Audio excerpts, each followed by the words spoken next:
for a drush as the Huns. We will see in a moment here as he brings in his second rhino and has already pushed one zebra. He's going to find his other two goats over here. And as soon as Nilly is ready, we'll have his wonderful voice. Hey-o. Oh, 5 minutes. Me too. Hey. Nice, nice. How's it going? Doing fine, doing fine. Obviously, I just didn't just wake up. Yeah, that would be bad for a German. Yeah. You're what, 5 hours ahead of me? If not even 6. Maybe 6, It's yeah. 4 p.m. for me now. I guess you're not GMT, you're +1, right? Yeah. Okay. Oh, he killed the rhino. TaToH killed the rhino with the TC. Oh, that's why he's so heavily on sheep here. Ooh. That is not good.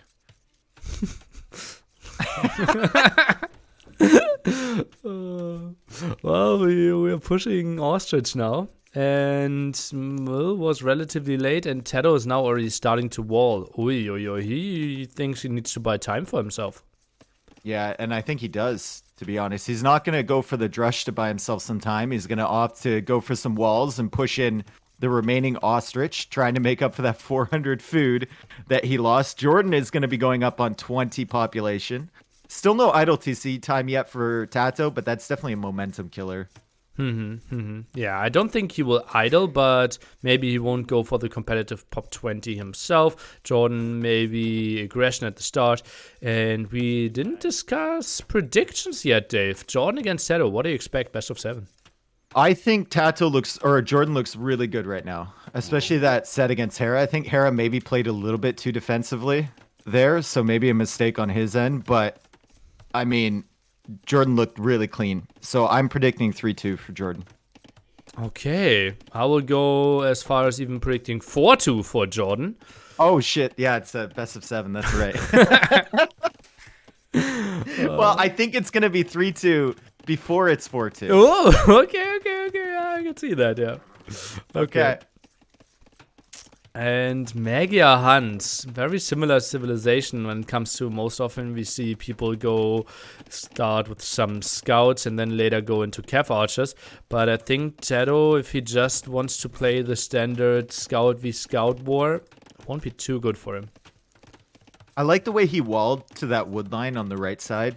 So even if some range units come along, he still has like a safe portion of that. Also walled in his gold nicely, so he's going to be playing safe, and JorDan is going to be playing open for the time being, but I can see where he wants the walls to the edge of the map there where he placed the house, and then right to the TC on the other side. And if he does that, his gold is going to be safe too.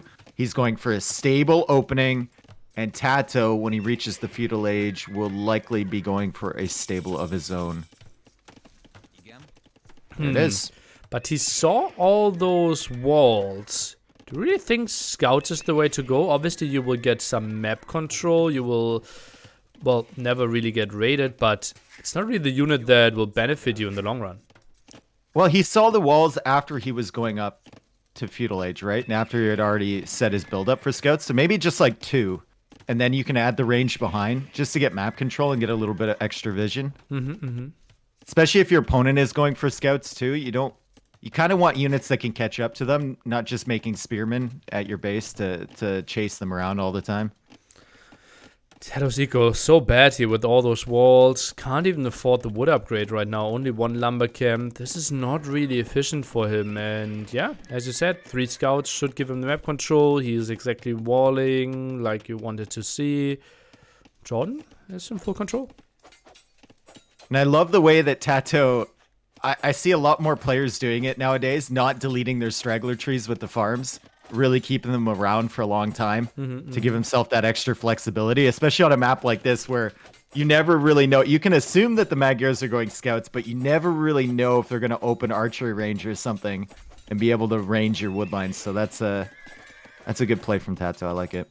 Yeah, so do I, and well, Spearman is scaring those scouts away. Oh, JorDan actually wants to take that fight.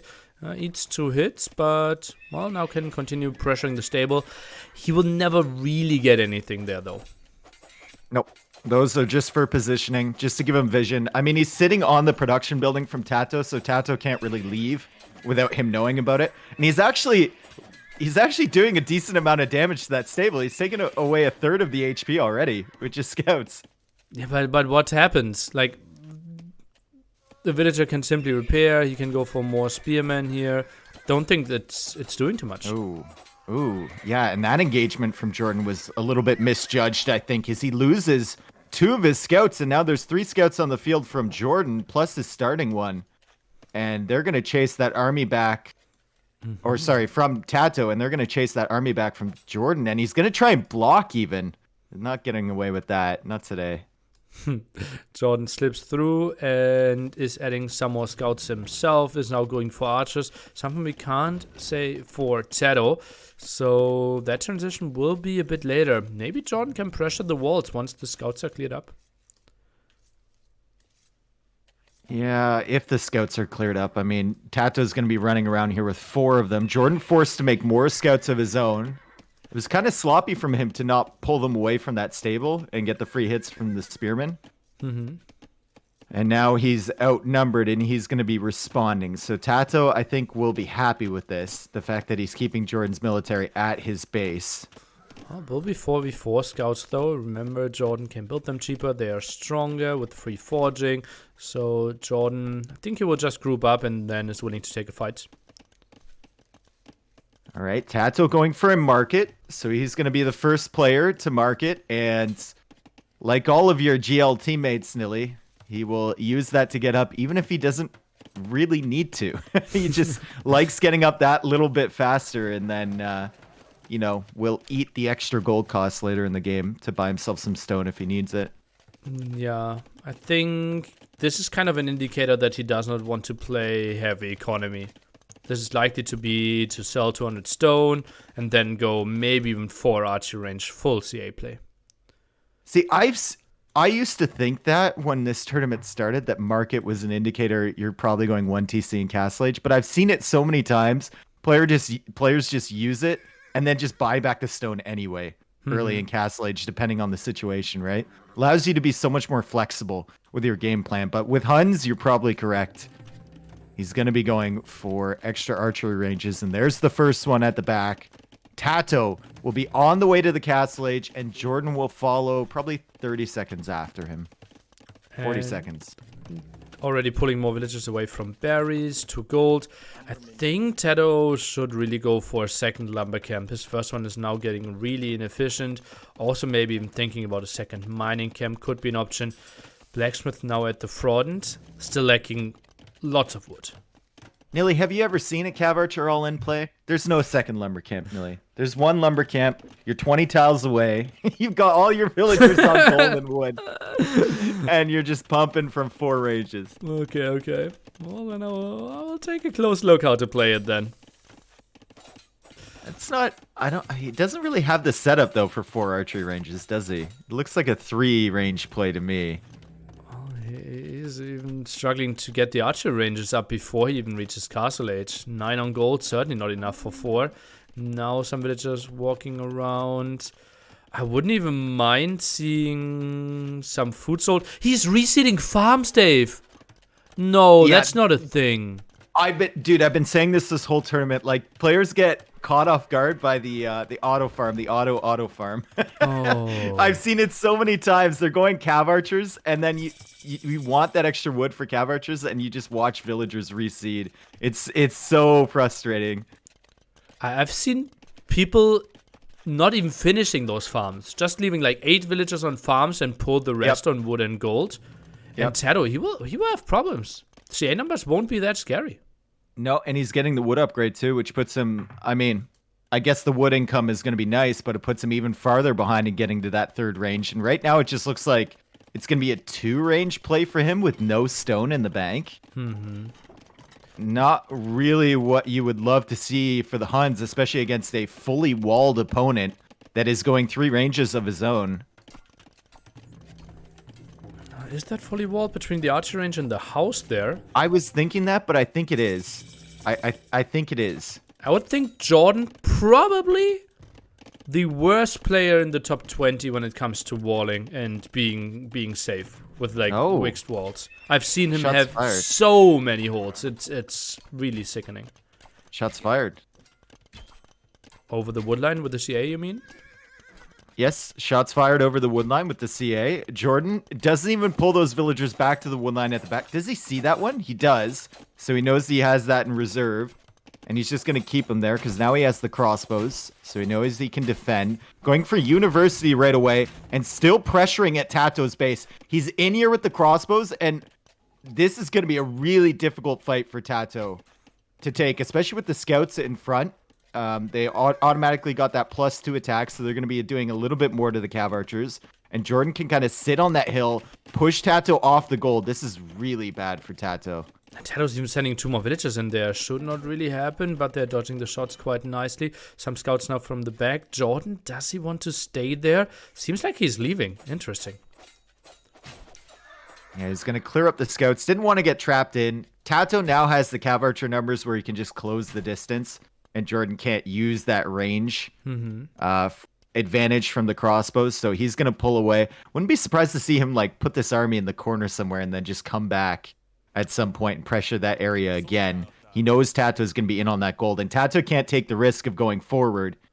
He's going to have to clear up this army, but JorDan has another army on the way. 9 skirmishers, still no elite skirm upgrade though. Oh, tries to get in there. Ballistics already in, and TaToH has to run. And with those skirms, it becomes really tricky for TaToH to take any fights. Tries to run, and every single time he tries to get some shots off against the scouts, he loses HP on his CA. Yep. Yeah, TaToH now going for a siege workshop at home, and he's actually gone out to that gold on the left, which is very exposed. But he knows where the army from JorDan is right now, so he's not too worried at the moment about taking that. JorDan at home, he's gotten ballistics, he's getting elite skirm, and he's getting the +2 armor too. So it's a pretty good start here for JorDan because it seems like there's not too much potential for counter raids from TaToH unless that is a hole. I'm thinking it isn't because TaToH was there with the scouts earlier and never went in. But like you said, maybe JorDan has more holes than other players. Let's see. Right now, just opening means that hole won't matter too much anyways. Skirm's now taking the fight. Mangonel got a reasonable shot off at the other end. 2 crossbows going down and some damaged ones. TaToH has access to that gold. He's only going to be taking it with 1 villager. And there is the University for TaToH. He's going to loop around to the top. And I really love the fact that JorDan put houses behind this palisade and even put a double layer of palisade wall behind that one that didn't have a house. Yeah, I like that one as well. TaToH still really open. Pulled the villagers away from gold again. Now goes for ballistics himself. Would he go? Not the prettiest one. Still the 1 TC play. Only 3 archer ranges. I think TaToH is kind of all in, and those 2 Mangonels have to do damage. Both players with a little bit of idle TC time, but JorDan with 30 seconds more, so that accounts for the villager difference, if you can call it that. Probably like, what is that? 3/4 of a villager? A full villager? Villager takes 25 seconds, so if it's more than 25 seconds, it has to be more than 1 villager. Yeah, but I'm looking at the counts right now. It's not more than 1 villager. It's confusing me. That's why I was trying to figure it out right there. The numbers are lying to me, Nilly. Okay. Well, let's see. Maybe big fights aren't lying because that's what it might come down to. Trying to keep that chill. I think JorDan needs to get Mangonels up ASAP. If he kills the 2 Mangonels of TaToH's dead. Yep. TaToH definitely needs those, especially with the skirmishers mixed in from JorDan. Mangonel on the way. It's out now from JorDan. TaToH's got to be paying attention here. Trying to pick off as many crossbows as he can while they're running away. Good shots there from TaToH, but also a decent shot from JorDan as he gets the Mangonel on the hill. And is he going to get that second one? He does. Oh, and skirms from the bottom. Where did they come from? Yeah, he looped around somehow. I didn't even know there was an army down there, and neither did TaToH. He's going to be running away with the Cav Archers. He manages to save a decent number of them. But with that +2 armor, those skirmishers are tanky. And TaToH just queues up more. Jordan's got a much better army, and he's actually going for that second TC at the back, too. We might have Town Watch, by the way. That's at least what my chat is thinking. Yeah, mine says that, too. So that's why we're confused. Oh, yeah. 15 population lead now, and those CA won't really take any good fights. Mangonel shots have to be big here for TaToH. His Mangonel micro is really good. Tries to lead the gate at the front, but it's going to be a tricky fight. Yeah, especially with the extra range on the crossbows, being able to snipe the cav archers from distance. The big shot there from Jordan, taking out the Mangonel and then hitting the cav archers again, and he's pressuring the front of TaToH's face. This is not the situation you want to be in when you're going only cav archers. You want to be raiding, not losing the fights. Oh, man. And Skirm's now closing down. TaToH has to give this one up. JorDan with the convincing game number 1.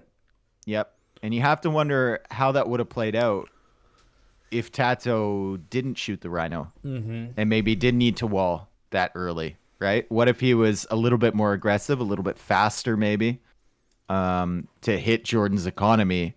Jordan, however, got the scouts first. He had time to wall behind, and he never looked back. I mean, TaToH's economy was just not up to the level he wanted it to be to go for that strat. And remember, Palisade walls now got more expensive with the latest patch, so slows him down even further. And TaToH never with any real initiative all game. Yep. He spent 48 extra wood on those Palisade walls than he would have previously. Gates are untouched. Well, I guess he deleted the gates, so he probably spent 53 extra wood or something like that. Are gates more expensive? No, but he had Palisade walls there first. He didn't have a gate. Okay. Dave math. By the way, during the game, I felt like, wow, this is professional, Dave. Like this feels like quarterfinal, and you're like fully focused, not toying around, actually talking about the game and such. Nilly, the problem is that I've been streaming and solo casting. That's the issue, right? I don't just jump in with people with a hangover, like I usually do whenever I'm casting with you. I'm actually like, trying to describe what's happening for my viewers on a regular basis. It's changed me. I don't know if it's for the better, but it felt different. It felt different. Okay. All right, win for Jordan and a loss for the Huns for TaToH. Does TaToH go for, I'm going to say it's going to be Indians, and I think it's going to be Berbers for Jordan. Indians, Berbers.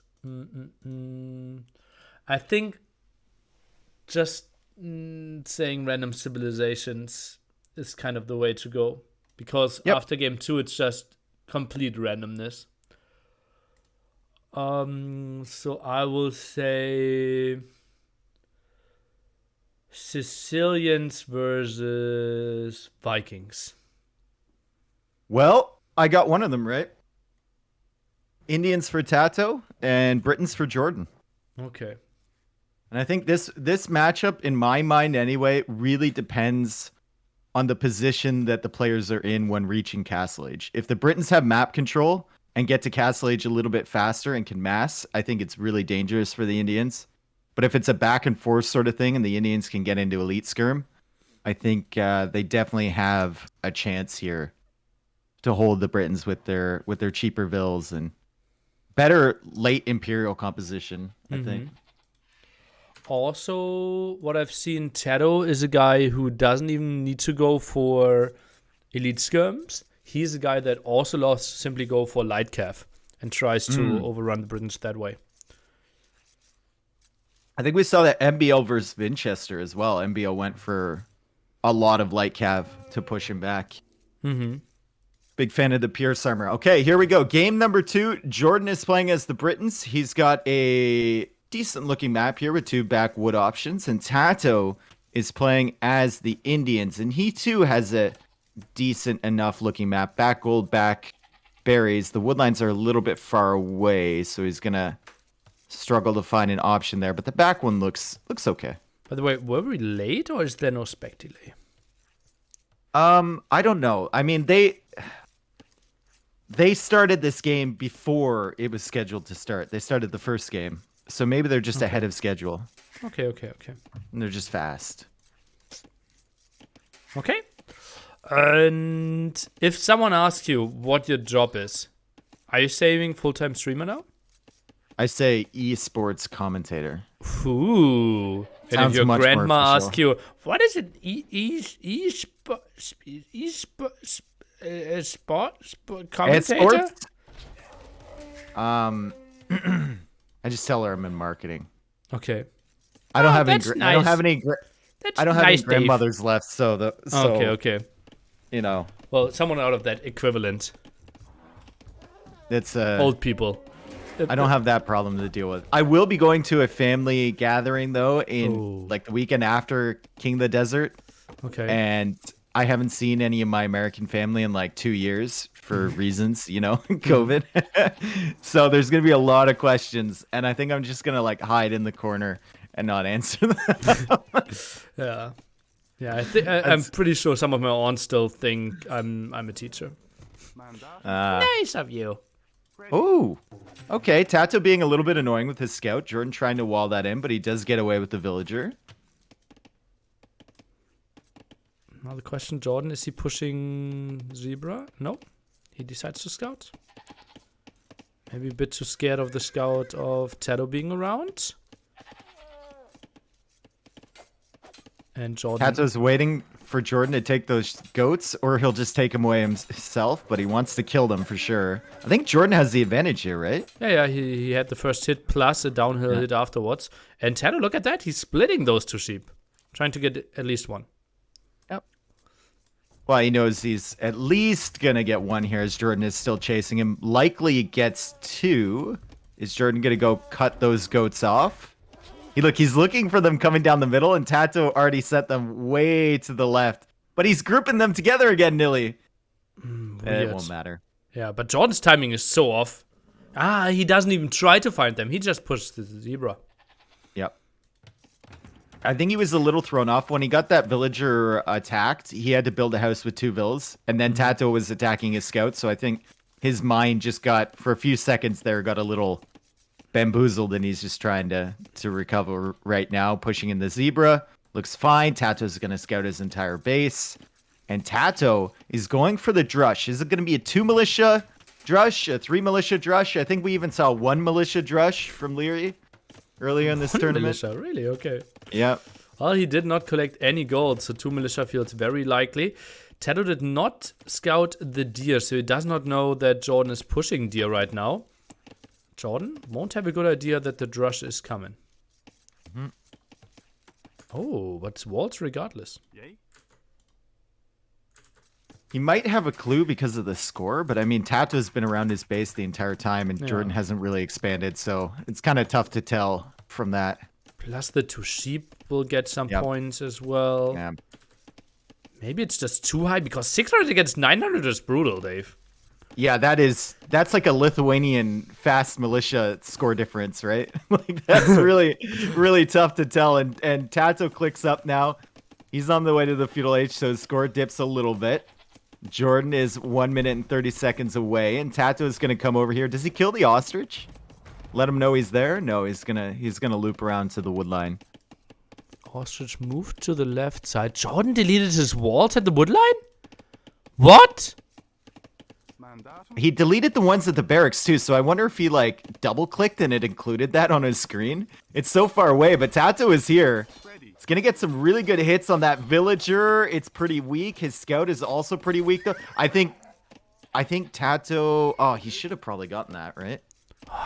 If he committed, I'm not sure. Distance was relatively long, but still 9 HP on that one. Tries to go for the next villager. And he might actually get this one. He's trying to block her. JorDan trying to get her back safely, and he does. And what value for 2 militia here. Yeah, 1 villager pulled, the other one pulled as well after 1 died. And now... Lots of scouting intel for TaToH as well. And he peacefully behind this can wall up. And here comes JorDan with his militia. The men-at-arms upgrade is coming in. He's blocking the wall off with the scout. His scout has more HP than TaToH's did. And he's going to be near the berries. TaToH going for an archery range immediately, but still hasn't added palisade walls on the berries there. So potential for JorDan to do damage here. The militia from TaToH going down. That villager was very weak. She almost died. And now we have a pause. Strategic pause there. TaToH probably asking himself, did I kill that villager or not? And yeah, apparently some small lag. Now they're continuing. Yeah, and this is a bad situation for TaToH to come back to after a pause. With the men-at-arms coming into his berries here. JorDan trying to block the villager, trying to get extra hits. That vill will survive, though. And the archer range is up. TaToH now walling off his wood line and his gold. It's going to be a little bit annoying, but he'll have to like the hits he got on the scout there with his spearman.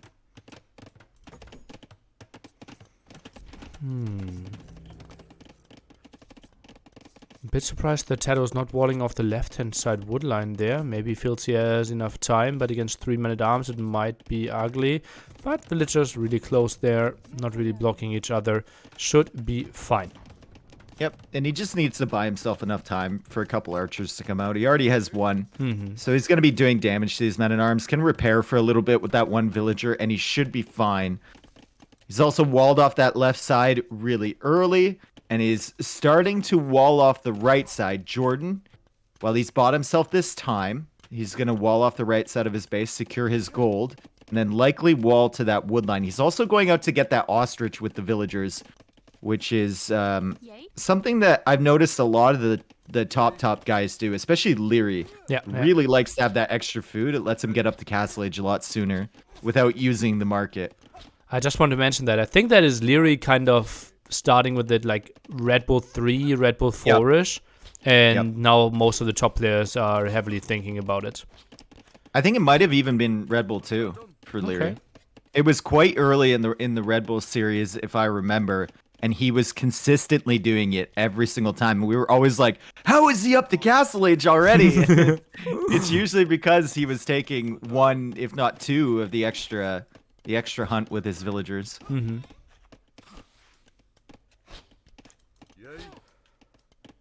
Easy clear up here for TaToH. Yep. And both players just walling up behind. JorDan coming back with the food. TaToH's economy looking decent. JorDan's economy looking decent. 1 extra second of idle TC time for JorDan. How much of a difference will that make? Find out later in the game. And now you see TaToH actually going for the hunt as well. I wouldn't mind seeing a mill there. Yeah, me neither. And if he sends 4 villagers, maybe that's an indicator for the mill. I mean, you can always make farms around it earlier. It's safe in your base. Or later, sorry. It's safe in your base, so not the worst waste of wood. TaToH now heading out. JorDan heading out. Very similar armies here. TaToH has a few more skirmishers, though. But neither player with any blacksmith upgrades. That's like one of the first rules that someone will tell you if you play ranged units. Never move out without the blacksmith upgrades. Or without fletching. Hard to get the upgrades without a blacksmith. TaToH just completing his. JorDan has his. Left-hand side. JorDan does have his. Do they think like... Okay, fletching comes in 30 seconds. If I encounter an army, I can micro my way around it for 30 seconds until fletching comes in. Oh, yeah, you can go back. Archer's now annoying here, but those are some low HP walls. Some of them 30 HP only. Oh, this is some micro needed now. Yeah, JorDan trying to put that house down behind. He will get that. Fletching has come in for TaToH. It's coming in right now for JorDan. And he's sending the army back, so wasn't able to do any damage to TaToH. I think it's definitely a better opening for TaToH so far. Only 2 skirmishes for JorDan means fighting this one won't be that easy. And TaToH thinks, okay, army will come there. He will most likely clear me up. Let's better get home, preserve my numbers. But JorDan looking for the fight. TaToH resources looking really good. Should be able to click up soon. I don't know. I don't want to look away, but I don't think there's a market from TaToH. I think he's planning on extra TCs right away, but great clear up here from JorDan as he pushes up the hill, and he's going to take out this entire army from TaToH. And having no army on the field with the Britons maybe thinking about going up to Castle Age is not a great feeling if you're the Indians player. JorDan was clearing up this army, but TaToH actually had some skirmishes coming there, thought about adding them into the fight, but then thought better of it. Do you think, okay, TaToH's army was fully cleared up, but look at the KD, 9-8, actually pretty similar. Yep. There's a mill at the back, Nilly. He did mill it. I like. That mill looks like a piece of a Toblerone bar. I can see that. Yep. Did you know that the Toblerone logo has a bear in the mountain? But is that an intentional bear? Yes. Oh. I knew that. At least that there's a bear. I didn't know if it was intentional or not. How do you say Toblerone in German? Is it like Toblerone? Gib mir das eckige Ding da. Eckige Ding da? That's how we call it, yeah. If Dude, you this want sounds to like order. a kid's cartoon, bro. The hell? Eckige Ding da? No. No, Toblerone. Yeah, or Toblerone. Probably. Toblerone. Yeah. We pronounce the E at the end of words. Okay. TaToH's in Castle Age, and he's going to be a minute ahead of JorDan. He's getting immediate elite skirmisher, Bodkin, and crossbow. This gold from JorDan, it feels like once Bodkin comes in, could probably be ranged. Those outside villagers. And the stable. Oh, he deletes the stable, JorDan. Interesting. Okay. Was healing up with most of his army in his TC, high HP. Does he want to take this fight? Oh, some villagers again. Lots of them have to be pretty damn hurt now. Yep. And JorDan managing to save those two vills as well. And I'm looking at the HP bars, and there are quite a few wounded villagers, especially on that wood line to the left. Second TC right away from JorDan. Siege Workshop as well. And he's going to push back these skirmishers. And going stable against Indians, I mean, it's good against these skirmishers, but you always have that worry in the back of your mind that they're going to start making camels and monks. And then your Briton knights aren't going to scale very well into the late game, right? Not really, yeah. And yeah, even if he has some crossbows, the Indian player, your knights initially won't do too much either. So it's kind of like mangonel crossbow is the way to go, but then TaToH should be booming a bit better there, although JorDan, well, already on his 30C pretty soon. All right. And there's instant university from TaToH, so he's getting ballistics right now. Also getting Town Watch again, which is great. Doesn't want to get hit by the counter raids. The mangonel is out from JorDan. TaToH's going to see this and hope to get back through that gap before the mangonel closes the distance and can attack around that. Apparently he didn't think he could, so he tried to micro against it a little bit. JorDan Risky. will not get there in time. Oh, one tile away. If you're in TaToH's position, you hate to see a mangonel and there's only one gap in the wall that you came through. And you're just like, oh god. Yeah, but bought himself quite some nice time. JorDan ground attacked into the wrong direction. 2 hits, had to go back with the mangonel. Clearly didn't want to lose it. And behind this, TaToH soon on 3 TCs as well. Yep.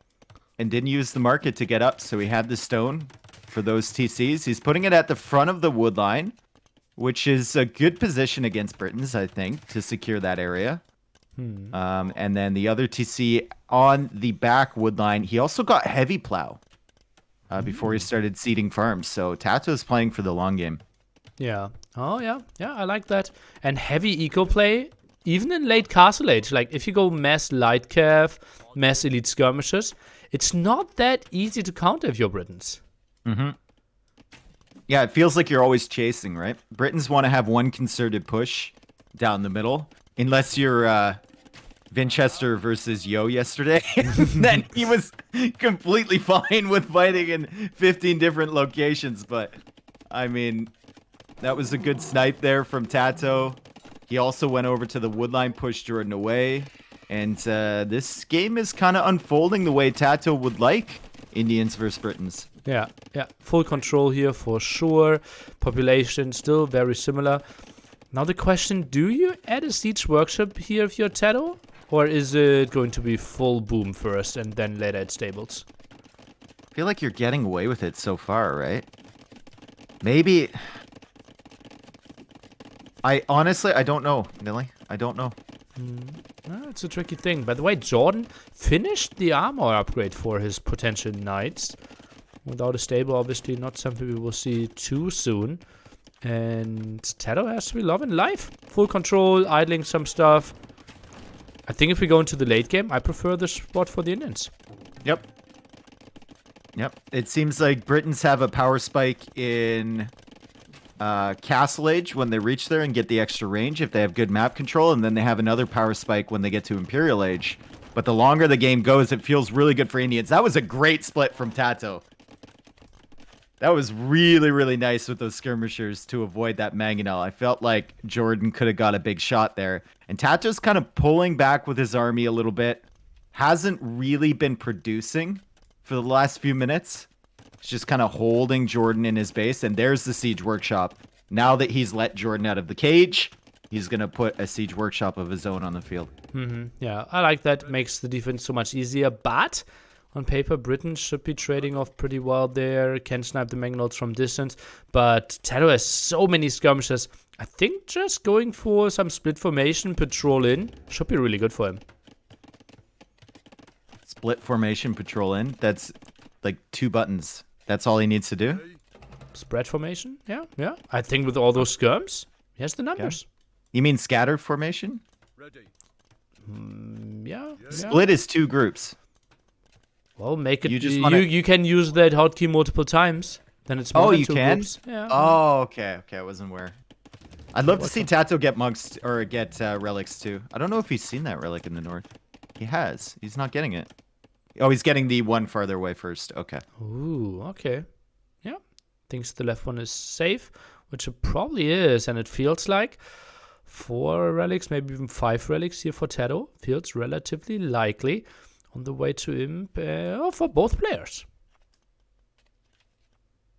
All right. And handcart coming in from JorDan, only wheelbarrow in from TaToH, and he just got that.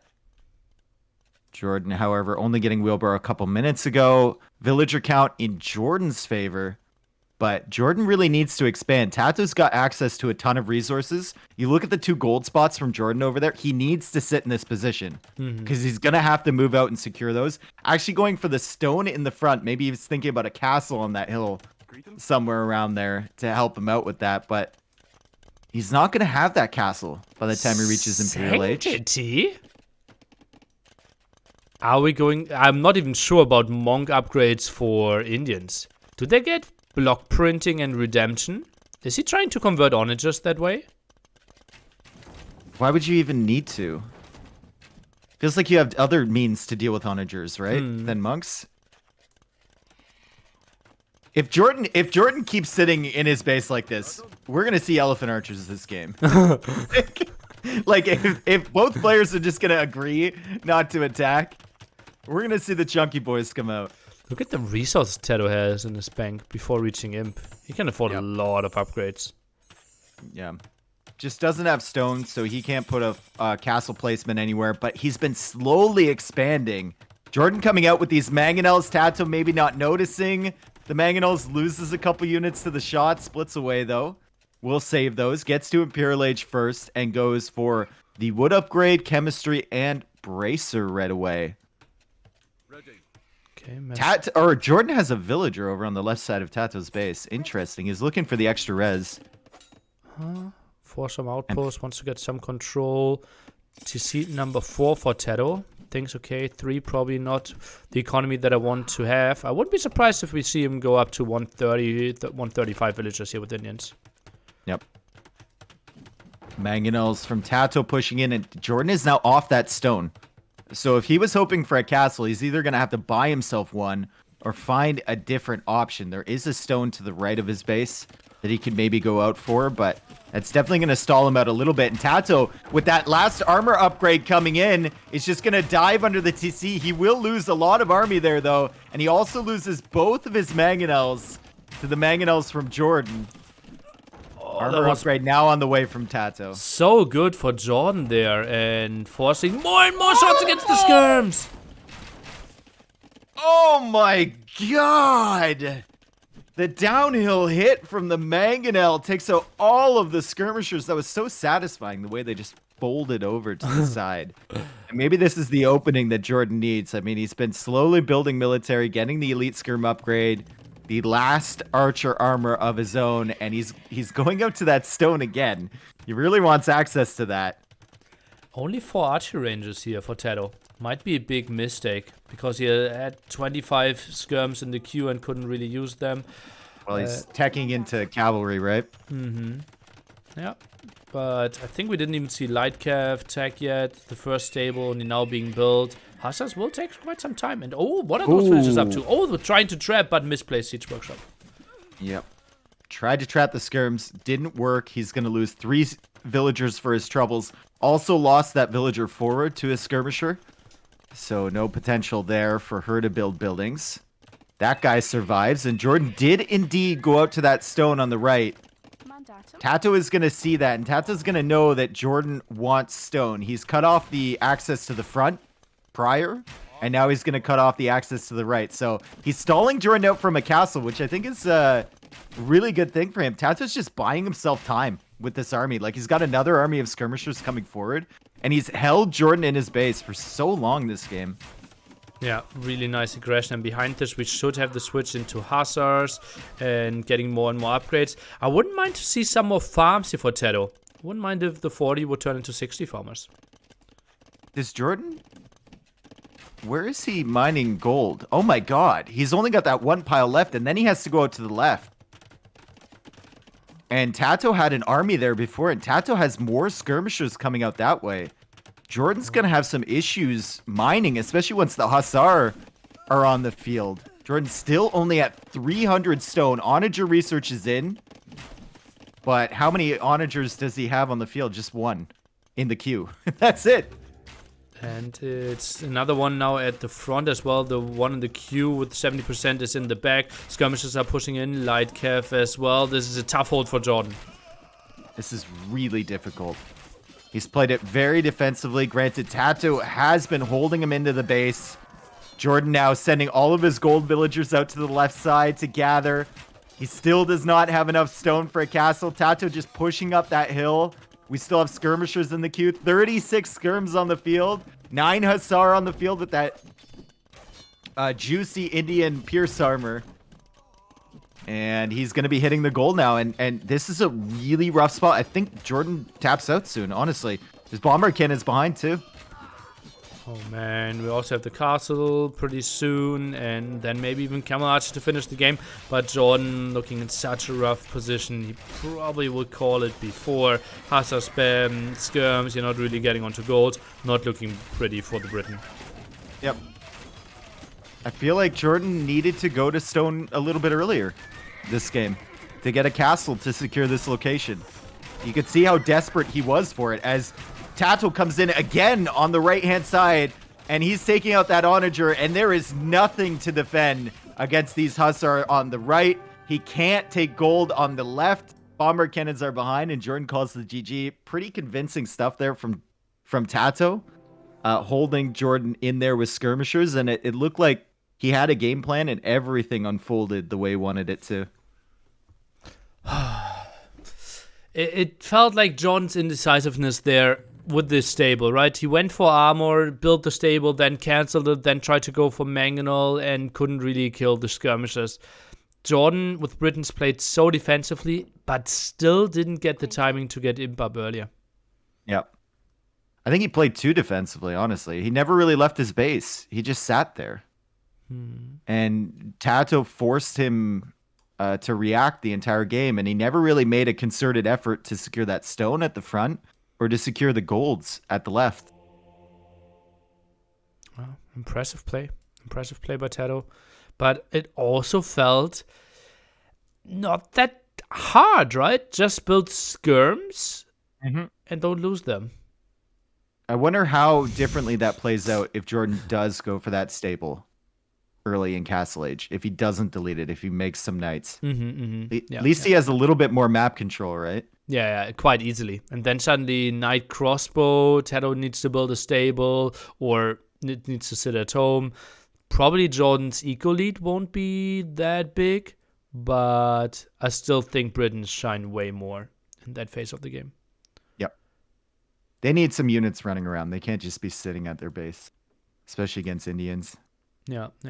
We've seen it multiple times when you saw Britons sitting at home and trying to defend. And kind of, okay, they're surviving, they're winning the game.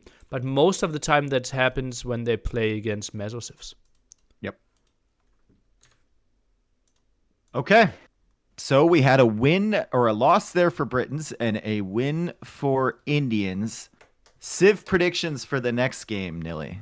I already see them. So you probably already clicked the link, yeah. I already clicked the link. You can still go for predictions. I clicked it too. Okay. Khmer versus Franks. Okay. I feel like we're not going to see anything flashy this set. If so, then by TaToH, he still has Saracens. He has Byzantines, Japanese. Those are civilizations that can go a bit wild, Lithuanians. But JorDan, so well known for playing meta most of the games.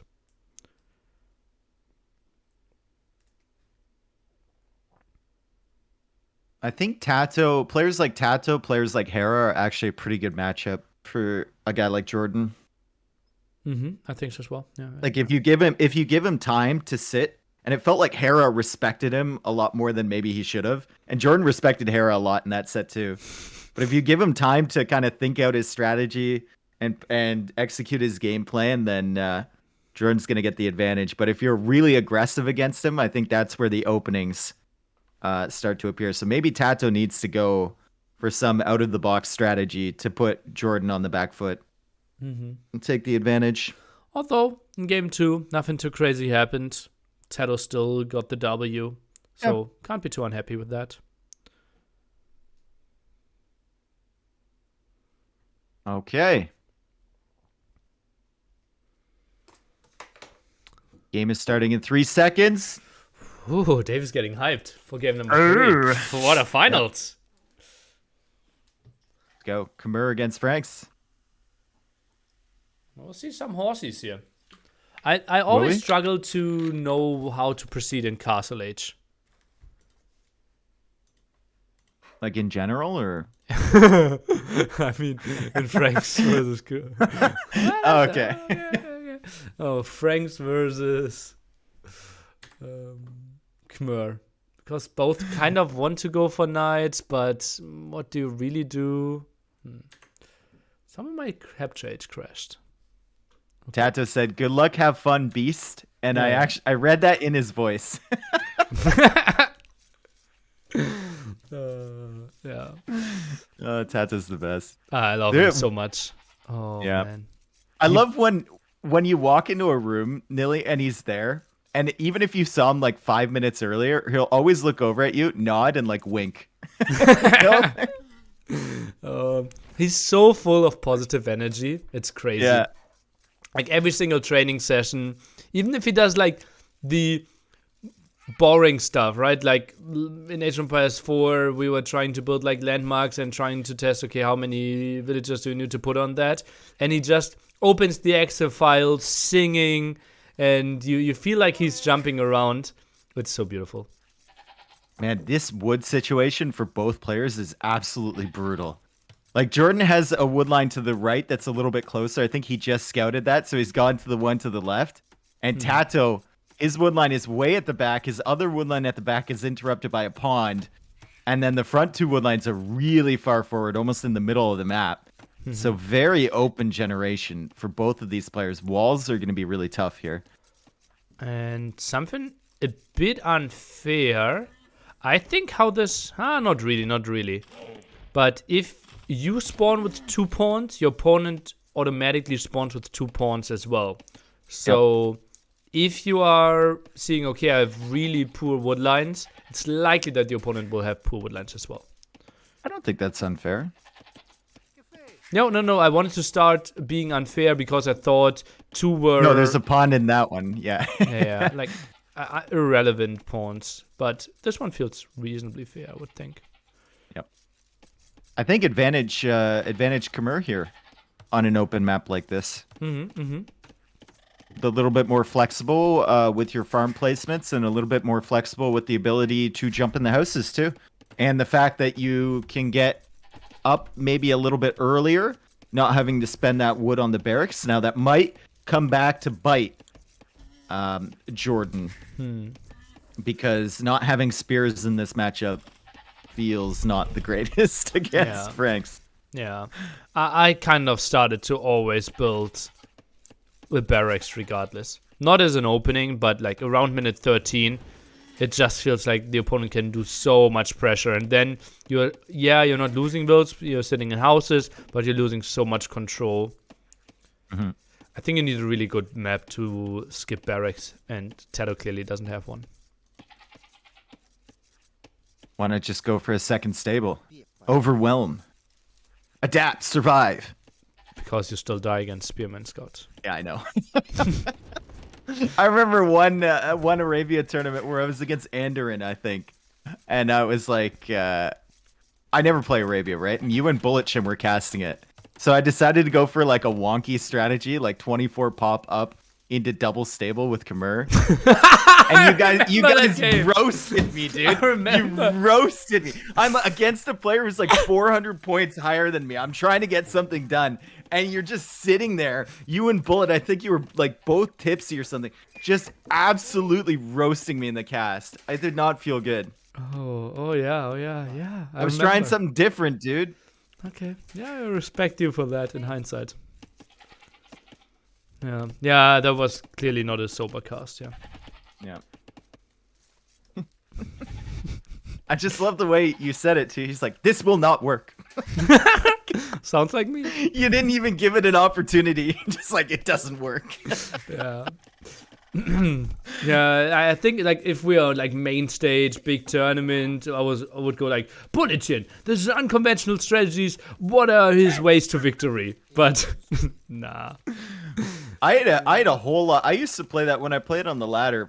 I used to do that strat, and I'm pretty sure I won like 80% of my games. Okay. Because people never expected it. Yeah. You just show up with like 12 scouts with full feudal upgrades, and they'd be like, "What?" But I have 3 spears, and I'm like, I don't care. I have 12 scouts. It's fine. All right, both players on the way up. TaToH going up at 19 pop. JorDan going up at 20 pop. JorDan just pushing in the remaining zebra. Has he found TaToH? I think he found him early, right? TaToH has found JorDan, and JorDan did scout TaToH's base. And we'll see how well the Khmer can match up here against a faster Frank Feudal Age. Okay, both going for the barracks here. Obviously for Franks, but JorDan mixing one in as well. Felt like, okay, map is way too open. Can't really afford to skip that. And wood upgrades. Already flying in for TaToH. Nothing for JorDan so far. JorDan automatically... No, I guess TaToH is playing as the Franks. He automatically gets that farm upgrade too, so the economy is looking a little bit better. And JorDan was up later too, Nilly, and he still doesn't have the wood upgrade. Okay, there it is right there. Maybe miscalculating a little bit with having to build that barracks. Maybe it was a late decision. Nice save there of the villager. Probably wants to jump in if he wanted to. Nope. This is a mistake by TaToH. Trying to engage against the villager. That should never die. Yep, and TaToH just spamming spearmen forward, so maybe not expecting the barracks play from JorDan. Usually, if you're playing against the Khmer, making a lot of spearmen is a good play because they won't have that.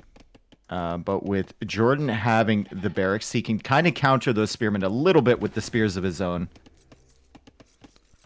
Jordan's eco still feels wonky.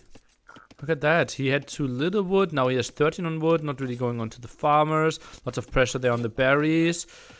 Ooh. I wouldn't mind against this map to see lots of feudal aggression. Like, add a second stable at double archery range. I think it's going to be necessary just to stay alive. Unless both players are choosing to play a little bit more defensively. I mean, this map is just, it's so brutal to wall. Even if you want to do it, even MBL would have trouble with these generations getting a wall down. Yeah, maybe he would decide to go for one lumber camp, but probably not. Spearman around. And TaToH with small walls himself, but only one lumber camp. So, in the long run, he needs to expand there. Expand to what wood line exactly? They're so far away. Yeah, it's probably the one at the front, question mark?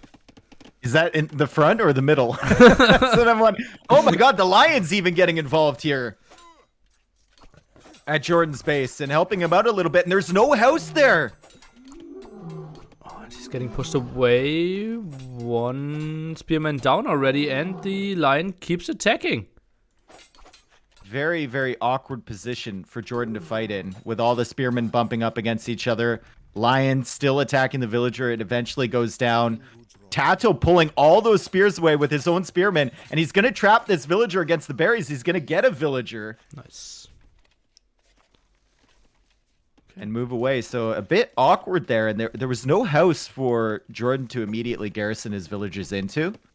Usually players go for that nearby the mill. That one is a little bit too far to the left. And JorDan will push that army again. And once again, we have a situation where TaToH has taken a villager early. JorDan still with no second production building. Just full barracks and stable right now. TaToH is thinking about castling this one. Look at that. No more scouts, no more spearmen. Goes on to gold.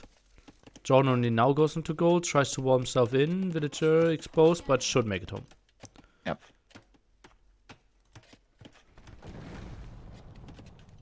So TaToH is going to hold the army in from JorDan here with just 4 scouts. That's a big risk. I mean, sure, if you were about to click up in 30 seconds, I could understand that. Yeah, he adds another scout behind it. Okay. Even TaToH is still keeping up production. Yep. Huh, but not any more spearmen. He's got 4 on the field right now. I'm surprised that he's adding scouts, honestly.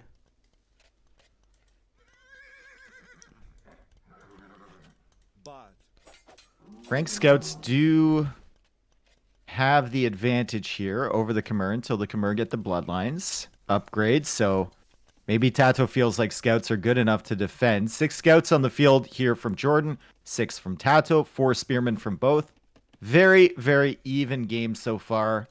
JorDan gathering food like crazy. He's already got 600 in the bank, but so does TaToH. And JorDan gets to the market first. He's going to balance his eco a little bit. He's going to have enough to click up to the next stage if he idles his TC for a second, and he does. There goes JorDan, and TaToH will follow soon. However, TaToH has lost track of this army from JorDan, and it's going to be looping around to the woodline. And are we going to see an overchop? TaToH walls behind that. Yeah, He nice shift one. cues the walls. Nice. Yep. Oh, even walls Ooh. prior to overchopping. Yep. 1 scout for a spearman at JorDan's base. JorDan's still wandering around with his scouts at TaToH's economy. TaToH clicks up about 30 seconds after JorDan, and JorDan gets to the gold from TaToH, and there was only 1 spearman there in defense, Nilly, and that's 2 villagers down, probably a third, and maybe a 4. No, he doesn't get them. He pushes them away with the spearman. Okay. Only 2 He's votes getting down. all hyped up there. About 3 or 4 vills down, but at the end of the day, the eco KD is 2-1 only for JorDan. But villagers really clamping up now. Spearmen still blocking the party as well. Golden Cam won't be pretty for TaToH. And it won't be pretty for JorDan here either, as TaToH comes in. And TaToH is going to kill another villager. JorDan trying to move her around so that he forces the scouts into the spears. And 1 goes down, but or 2 go down actually, but I think that's decent for TaToH as he finds more villagers near the berries and no houses to garrison in here. Maybe there was one. He could have saved him, I think. Maybe. I think so as well. And those were the weak ones from the engagements earlier. So nice by TaToH to go there again, trying to find the pickoff. And now this is the thing that I told you. It will be so tricky. Now both players are going for double, stable, both going for knights. When do you add more barracks? When do you add more monasteries?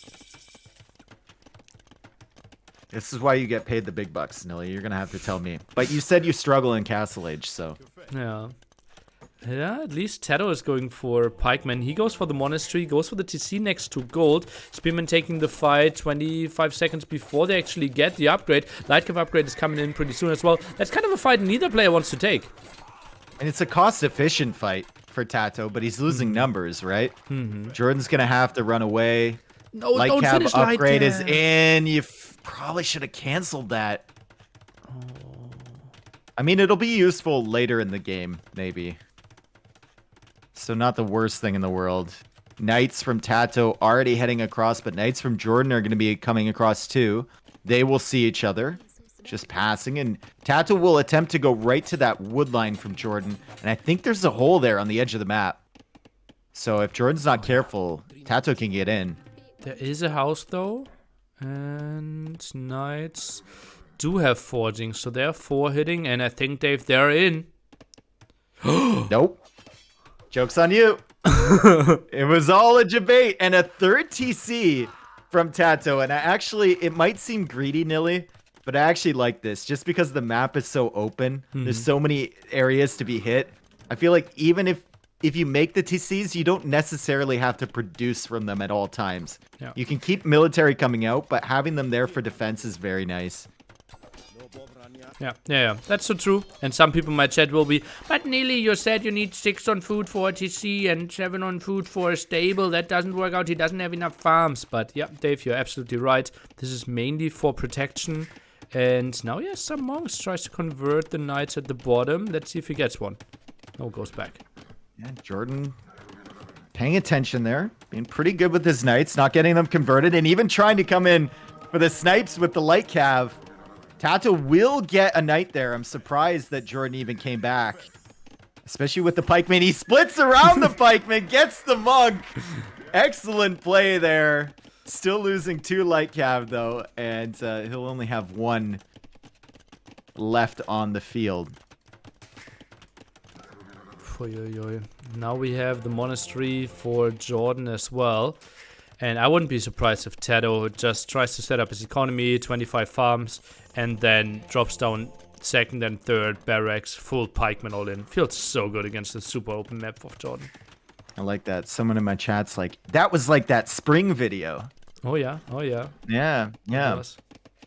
I wonder who was featured in that spring video doing the amazing splits. I think it made it in like clip of the month. Yeah. No, it made it in monthly recap. I don't know if that one did, but I know it made it in the video from K1. Okay. That's probably where they know it from. Yeah, okay. Probably. I like how TaToH is sitting on the relics with the scouts. Probably needs to split those up a little bit. And he's also coming in a line. What does he think this is AoE for? He's got the line formation. Ripping that. And he's coming across the field to the lumber camp once again from JorDan. JorDan plugs the gap preemptively. And TaToH was able to snipe a monk there. But a conversion, so still a net loss for him. And the big question is, do we see some more barracks? Are those pikemen exclusively for defense here? Lots of villagers on gold for TaToH. 19. I don't think he needs that many. He's going to be pretty happy with this situation. I mean, he got his 3 TCs up pretty quickly. He's got the villager lead. He's applying pressure to JorDan's base. He knows exactly where JorDan's army is. Deletes the scout or the knight before he could get converted. And now he's coming forward with his own monks. He's choosing not to go for the relics early. He's getting sanctity, so these are going to take a couple more hits than JorDan's monks do. Ooh, still gets the conversion. Sanctity, still not in. Trying to push away. Monk, no mana, should die. And there's the second barracks for JorDan. So it's going to be pikemen, monks, knights for JorDan. It's going to be pikemen, knights, and monks for TaToH as well. And TaToH manages to steal that relic. The light cap thinks about engaging. He's going to die, though, with Sanctity in. It's harder to kill these monks. And TaToH will have 2 relics on the way back. Still one at the right-hand side. Now barracks being added by TaToH as well. Oh boy, this could be a massive Castle Age fight. Both players so open, and I don't really see how they want to transition into ranged units. So full pikeman knight feels very reasonable to me. I've seen in a lot of the melee battles in King of the Desert, players not getting the armor for knights. Did you guys lab it out? Is it just not worth it? Well, because I've seen it a lot. I have a YouTube video about that. What upgrades do you need in pikeman versus knight fights? Maybe you watch that again, Dave. Again? Yeah, again. Maybe if you didn't remember, which is not a bad thing, Dave. Maybe just rewatch it. Ooh, Scout is gonna snipe the monk. Good value for the light cav. Nice. I'm at a level with you, Nilly. You didn't. Don't tell me you didn't see that video. 99% of the people watching didn't see that video. Oh no! I think more. Like higher than 99%.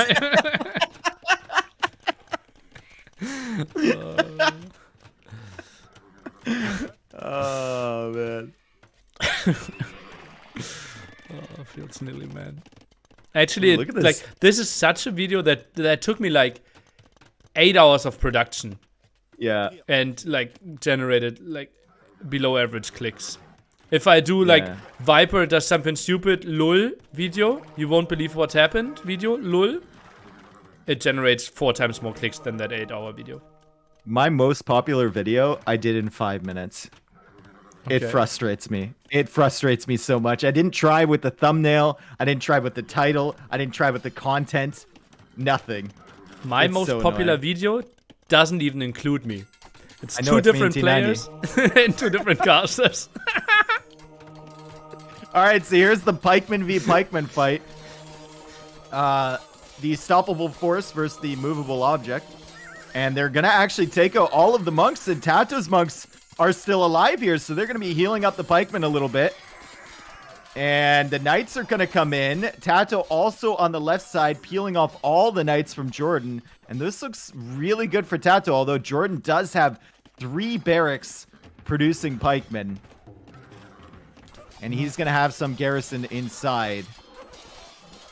Equal upgrades. Knights still at the top, and now another attack upgrade. Ooh, more villagers to the right.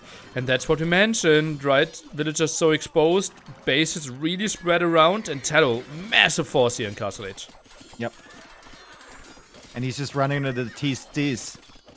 The armor would help in this situation against the arrows from the TCs. And TaToH kills quite a few villagers there. The Eco KD now 17-2. Definitely needs to pull back, though. He's done his damage. He sees the flags on the barracks. Maybe pull back a little bit and regroup. But no, he's going for a castle. He doesn't believe in the pullback, Nilly. And the knights from JorDan will be likely converted here from TaToH. He gets 2 conversions. He's going for a siege workshop. This is a really aggressive play from TaToH, and I don't think there's anything JorDan can do to stop this. He doesn't have any stone of his own. He can't even buy himself a castle even if he wanted to, and the pikemen certainly aren't going to stop that castle foundation. Oh man, and then X-Men are going to dominate. The 3 barracks are going to go down. Raid at the left-hand side. Test it again, but JorDan is fine there again. Oh no, now the overchop at the left-hand side, Dave. I just looked over at those knights, and I was thinking those villagers are fine. Knights are going to be in there, and once JorDan notices that, I think he calls the GG maybe here.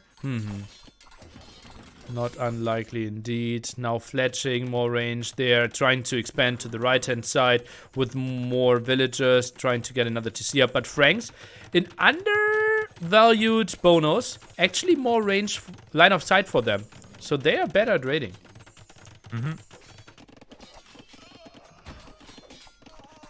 Okay, Ram is working on the barracks now. Those barracks the production from those is going to get very difficult because you have to run through the army and the castle fire to get your reinforcements, which means that JorDan needs to add more military buildings behind this, and even making extra pikemen, like you said, feels really rough because TaToH can add an axeman, which counter them really hard. Knights still raiding over on the left. TaToH now getting that +2 so he can run under the TCs from JorDan if he needs to. Kills a couple more villagers, and now the villager difference is 30+, and JorDan is on stone with 12 villagers. He's thinking about making his own castle and pushing this back, but he's in a really rough position. This feels almost unwinnable from this point. Yeah, and even if you build your castle at one spot, like, everything else is still raidable, right? And there's so much economy going into that. Pikeman production won't be pretty. I think it's more of a stalling technique than an actual pushback. Ram clearing up that third castle. The knights are still at the back, pulling all the pikemen around. It looks like he killed another villager there, and JorDan went for a ram in his siege workshop. Oh, that... Well, very optimistic push there against the castle, potentially. Yeah, another one. It's copium right there, Nilly. That is copium. And another castle from TaToH, and this should be the message to JorDan that the game is over. TaToH even deletes the foundation and puts it farther forward. It's going to be on that TC, so more farming eco cut off, more villager production cut off. And TaToH even goes Imperial Age, which surprises me. I think just getting all the upgrades there could have been a bit better. Just full attack, and JorDan deletes all the farms there, tries to build the defensive castle. I think JorDan's castle might go up a bit earlier, but even then, won't really change the game. I don't know. I think he got those villagers there pretty late, maybe like a second earlier than TaToH. As he comes in with the knights, TaToH though with axemen, with monks, with pikemen. He even saves the monks. And TaToH's castle does indeed go up earlier. Yeah, they're just a bit too far away. And snipes among, will get more villagers on the way to Imperial Age, while JorDan sits at 40 food, 60 gold. JorDan needs to call it, I think. Feels a bit like it. They're just going back to work. Over 40 villager difference here.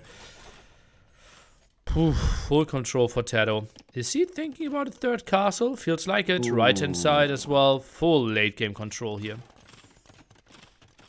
TaToH might even come into raid again with those knights on the right side. Another castle, like you said, over on the right. We got both castles from players attacking each other. No petard war here. It'd be very difficult to get those petards around without getting shot by the castle. And the ram push from JorDan will die before it even gets within line of sight of TaToH's castle, likely. And this could work if TaToH was like super greedy, stopped all military production, but he's still going double axemen, pikemen, knights. The moment JorDan goes for the big push, yeah, he might kill the castle at the left-hand side, but he will lose so much economy at the right. Yeah, and TaToH has the +2 armor, so he can just run under this TC with knights. He knows he can just raid JorDan to death.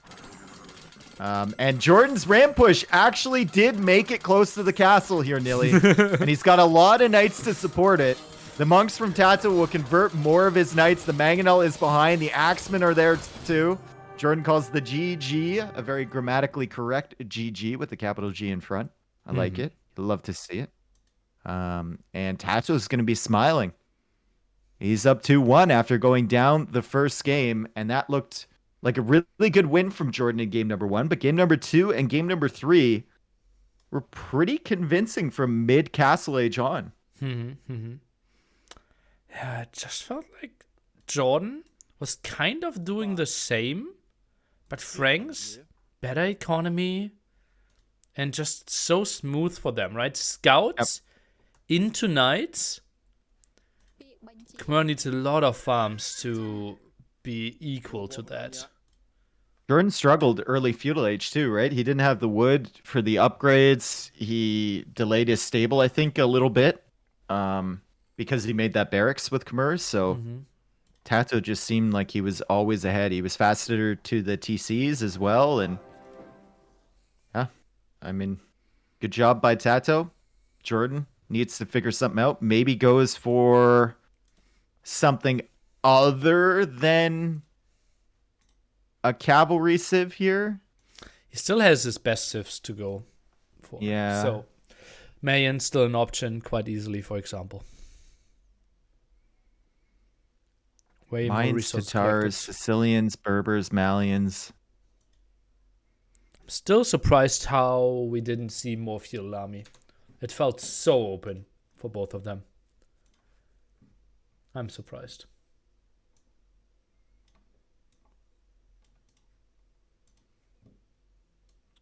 So it's still top 2 civilizations left for JorDan. Wouldn't be surprised if he goes for them now in the next 2 games. What's the second one?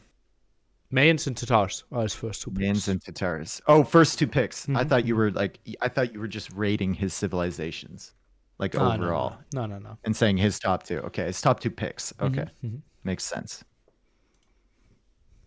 Minute and 40 seconds, and we have Tatars against Lithuanians. Ooh, so going for the strong ones. Let me take a look at the draft again. Who has pick 1? It is pick 1 for JorDan. Okay, so Lithuanians is on the same level as Franks for TaToH. It's like his 1 to pick together. Huh. Really important game.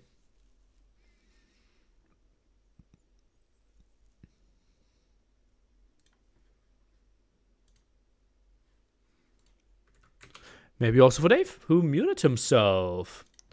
Thanks everyone for your subs. Evil Genius, Loki, Mental Madness, Helmer, Synthetic Salt, September Jive, Wardick. Thank you everyone. Obviously we will focus mainly on the cast here to not be having our alerts over Dave talking.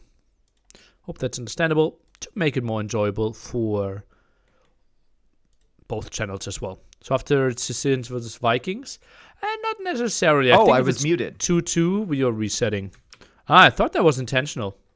Oh, no, I don't know. Okay. Never intentional. Whoopsie. Whoopsie. Is that a German word? Whoopsie? Not really. I don't remember anyone saying that. I wonder the origin of whoopsie. Where does that come from? For me, those pitch meetings. Do you know, know the pitch meetings I'm doing, right? Yeah, so you made up the word? No, the original ones. I could have sworn it was around. Yeah, no, the original pitch meetings are about movies. And the guy acting in those says whoopsies a lot. Oh, I didn't know those existed. So. Yeah, they're hilarious. Okay, I'll take your word for it. They're maybe even better than mine. Ooh, high praise. Yeah, I really like them. The day I found his channel, I probably watched like 20 YouTube videos. Okay, so Lithuanians against Tatars. What's the key to this matchup for JorDan? Hills. Hills everywhere. CA and try to sit on those hills, take good fights. But fast skirmishers can chase you away from those hills quite nicely. I don't think we will see too many knights from Lithuanians here, honestly. Yeah. All right, decent map here for TaToH. He's got the woodlines guarding him at the front. He's got back gold, back berries. JorDan has a forward gold in a pretty rough spot there, right at the front of his base. Does have some wood options as well, but I think I might prefer TaToH's map here over JorDan's. Go for a rather big wall. The 4 woodlines at the front. Just don't like the fact the woodline is so far away at the front of his base too. No. Difficult to save villagers if you need to run them back from there. No. Well, we'll be only skirm shooting over those walls most likely.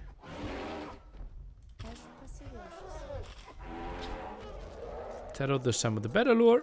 Gets the full 400 food out of his elephant. Pushed one zebra in and is now going for the scouting. JorDan finding his last 2 sheep and then likely to go scout as well. Not really the greedy pushing guy. Do you plan that when you like pitch your voice up that high for random words? For which ones? Like scouting. Do you plan that? No. Or is that completely unintentional? Oh, okay. So you're not thinking in your mind like, man, the viewers are going to love this. Love what?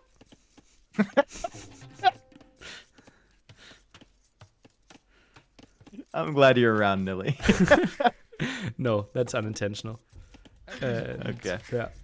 I actually have some people like really hating me for that, and it's it's like 0% influence. Like it's like even if you asked me after a sentence, how would you rate your voice level? I would be like, even if I tried to re-say it in my head again, I wouldn't even know.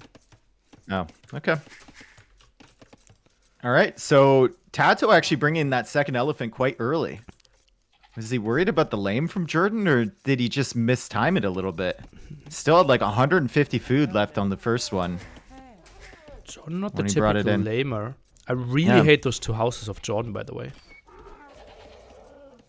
Like, they feel so weird. That seemed close for JorDan killing his elephant. He almost killed it with the TC, it felt like. He had one villager shooting and then the TC firing with the arrows. So maybe we could have seen a repeat of game number 1 where TaToH shot his elephant with the TC. Not something you want to see in a quarterfinal situation for sure, but JorDan manages to get it done. And JorDan going for the little walls already around his berries. Maybe a little bit early here for that investment. Maybe he was a bit scared of the drush. By the way, someone in my chat just said that I'm not doing the pitchy voice in English, in German, only in English. Oh, that would be interesting. Maybe you had maybe you watched a show similar to the pitch meetings where it influenced your English and your intonation. Ooh. Ooh.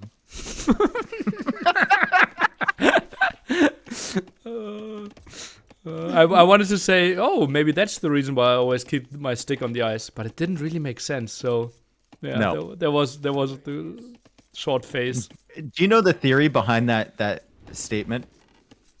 Do you know what keeping your stick on your ice yeah. accomplishes in hockey? Well, if there are some like stray shots, it's more likely that you hit it, right? And you have more control of the puck. Yeah, you keep your stick on the ice in case, like when you're skating down, you can either hold it in your hands and like sway it back and forth so you go faster, but you keep your stick on the ice just in case your teammate has a good opportunity to pass. And you're always ready to shoot the puck. Yeah. That's the theory. Ah, okay. Okay, nice. So if you're a goalie, it doesn't matter. Well, you could ask Ice Cream if it matters. Okay. He's a goalie. Okay. Okay. So it's going to be feudal age scouts for TaToH. He was up at 20 population. And so was JorDan. And JorDan is going to be going for scouts as well. So repeat, potentially, of last game. JorDan, however, has already walled off his resources. TaToH is playing a little bit more open, trying for the big walls to the TC.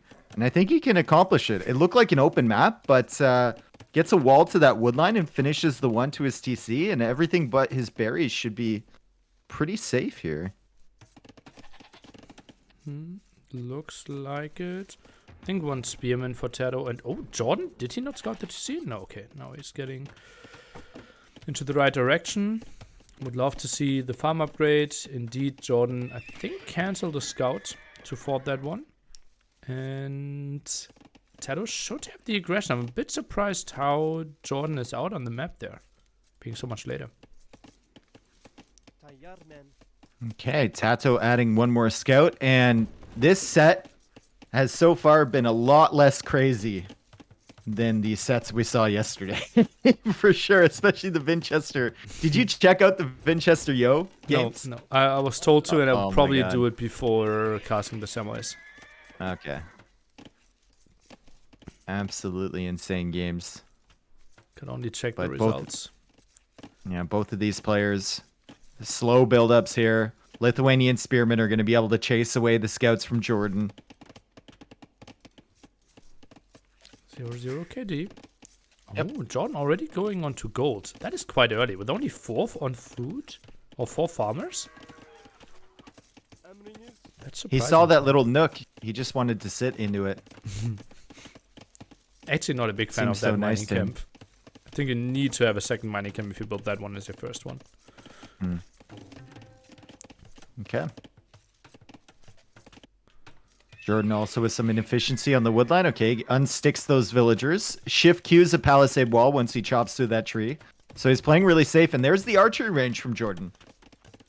Well, only makes sense, right? Eventually wants to go for Cav archers. So, just some archers, get some control. Thing is, though, that might trigger TaToH into some early skirmisher production, which could be ugly for JorDan, but for now, mainly scout production here, and I'm not sure if JorDan will expect that many scouts. Well, I didn't expect that many scouts when I clicked on the stable. And TaToH is going to build them up and then send them out. He's gone for the little walls around his woodline rather than just walling to the edge there. And the scouts from JorDan are able to get in. They won't really find too much damage, though. And the spearmen will chase them off. Meanwhile, TaToH, 3 scouts at the back looking for damage. JorDan also has little walls, going for a blacksmith now. And the 4 scouts are coming in at the top. And there's going to be no overchop potential there because JorDan has a palisade queued after he finishes with this tree in 17 wood. So both players playing very safe and no damage to be done yet without range units. Oh, we're Barry only in 80 food as well. No, in 4 food. But, well, that's indeed the spot where we have all the spearmen. Fletching now coming out as well. Do you think JorDan should move out here in feudal age? Or is it the spot where you just camp at home? He's getting fletching right now, so I think he is considering moving out. And he's queuing up some more archers behind this. TaToH actually got forging. Wow. So I think he's considering diving against the spearmen if JorDan underproduces them. And JorDan now getting the spearmen, the armor for infantry. So I guess that answers your question, Nilly. He is thinking about going out, but against forging scouts with 3 spears of his own, TaToH can wipe this army. Let's take a look here. First good shots, and that should be good for JorDan. Now he knows. What? He actually continues to go with the aggression? Thinks his villagers are safe enough. And it's probably the right call. Yeah, I mean, they're safe behind the walls. No range units for TaToH. These scouts do have extra attack, but they're going to be using it only against walls at this point. And JorDan is going to meet up with his scouts. They're full HP. He's going to have range units and spearmen. So it's going to be really, really difficult for TaToH to counter this without an archer range of his own. He almost needs a tower, and there it is. Tower on the wood line. Trying to force something here against the wood lines of JorDan. KD, Dave, is still 0-0. I know, After both I players went for so much army. Yep. Yeah, we get a more closed-off map this time around with both players walled. And they make more army than they did on that incredibly open map last game, you know? So weird. First spearman lost in the TC here of JorDan, who still has 4 more villagers in the queue. Ooh. Oh, Scout shouldn't really dive. 1 friend lost. Scouts dove past the spearmen. They lose one scout. I'm looking at the push from JorDan here. TaToH forced to invest into quite a few houses to push this back, and he's got to be worried about the archers behind. Trying to place this house foundation. That house is getting awfully low in HP, and the archers are pushing away the villagers. And now TaToH is sending back his main army to deal with this. Bloodlines 8 seconds away. Then he, I think, should win this fight. Wouldn't this defense be just so much easier if he had 2 skirms? Yep. Yeah, an archer range feels like it would have accomplished a whole lot more here. especially with the push on Jordan's base. Even just having a couple skirmishers to annoy forces Jordan to engage against you. But TaToH opted to go for the scouts play. Also had to make a tower because of it. And now dives in, and the spearmen from Jordan will be focused down first. The scouts will be focused after that. TaToH had the scouts on stand ground at the beginning there, so they weren't attacking a little bit, but Jordan's entire army gets cleared up, and the red dots at Jordan's base are just 2 spearmen waiting for that tree to be chopped. It's still waiting a while. tree, no? No, it's not. 49 wood, yeah. Won't happen too soon. Okay, so still map control for TaToH has 8 scouts left. Won't mind that one too much, but another group coming over that won't be that easy to combat. 3 spearmen with armor, as you mentioned earlier, and 6 archers. Yep. And instead of replacing the original wall, TaToH is just going to repair that house, so the archers can get quite close to that gold. If Jordan decides to go in that way, but it looks like he's going to mix it up a little bit, try and go in the other way. Spearmen from TaToH are dying to this one spearman from Jordan, as he still has them attacking that palisade wall. And he's going to loop around to try and do some damage with his scouts. And there is an opportunity now on that wood line to the north. Okay, Jordan walls up. Okay, good job here. Jordan knows, okay, if those scouts are coming in, could be pretty bad for me. Keeps all his army there. Finally, the second mining camp. And I just love how Jordan is keeping up the pressure with his army. Yep, but he doesn't have enough spearmen at home. Yeah, but lots scouts of have forging. It's That totally villager fine. got saved. 3 scouts down. Spearman will clear this up. This was good for Jordan. TaToH unable to do damage there. TaToH also going into a 3rd stable.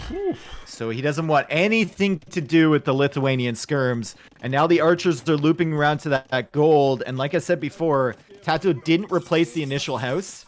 So the archers will be in range. Now they're thumb ring archers because of Tatar's instant thumb ring. He's getting crossbow and bodkin arrow right away. And TaToH forced to go for a tower at the back of his gold. That does not feel like a great position. Once bodkin comes in, I think these villagers can be ranged. And I really don't like the decision to just simply repair that house. I feel like you have to replace it with something in front. Front would have been nicer for sure, or maybe buy the stone, build a preemptive tower there. He had the market, so would have liked that choice. Now with fletching, he can actually range those archers, does some damage, but that was a lot of gold income lost. Yep. Siege Workshop now from TaToH. He's making a Scorpion, so he's trying to go 3 stable night production and Scorpions when he needs to, when he's had to idle his gold. This is going to be really difficult for him. Also getting the +2 armor right away. Scorpion shots. He's in on the wood line though, Nilly, with the scouts. Ooh, and John microing his main army at the same time, but knows he's that raid quite nicely. Loses 1 villager, will probably lose 3 here. There's the second one right there. There's the 3rd one. That's good value for TaToH to get with those units. Meanwhile, pushing back the main army as well. Now disengaging. Okay, that was a nice move by TaToH. KD is now 17-9, so we've come a long way from the 0-0 that we had a couple minutes ago. And we're getting ballistics now for Jordan. Town Watch is also coming in. He wants to know of these raids before they happen. And TaToH will run up against that second TC and bounce off of it. There is a weak villager still on the farms from Jordan, but Jordan is paying attention. Also running into the Scorpions at the front, but it looks like he'll be able to get close enough to maybe micro them down, taking a few hits. But the Knights are there from TaToH. Okay. Well, 1 Scorpion down. Trade off against some HP as well. What I'm really scared of is the woodline at the top for TaToH. That one feels so exposed with 6 villagers there. It feels like he wants to put a TC there eventually, but we'll need to buy the stone to accomplish that. TaToH now going for a monastery. Oh, but far back. I think I would have placed it next to my starting TC. And the 3 stable play from him seems really ambitious. You'll never be able to produce out of all 3 of them. Maybe at the very beginning of Castle Age. But that's about it. He has 1 running currently.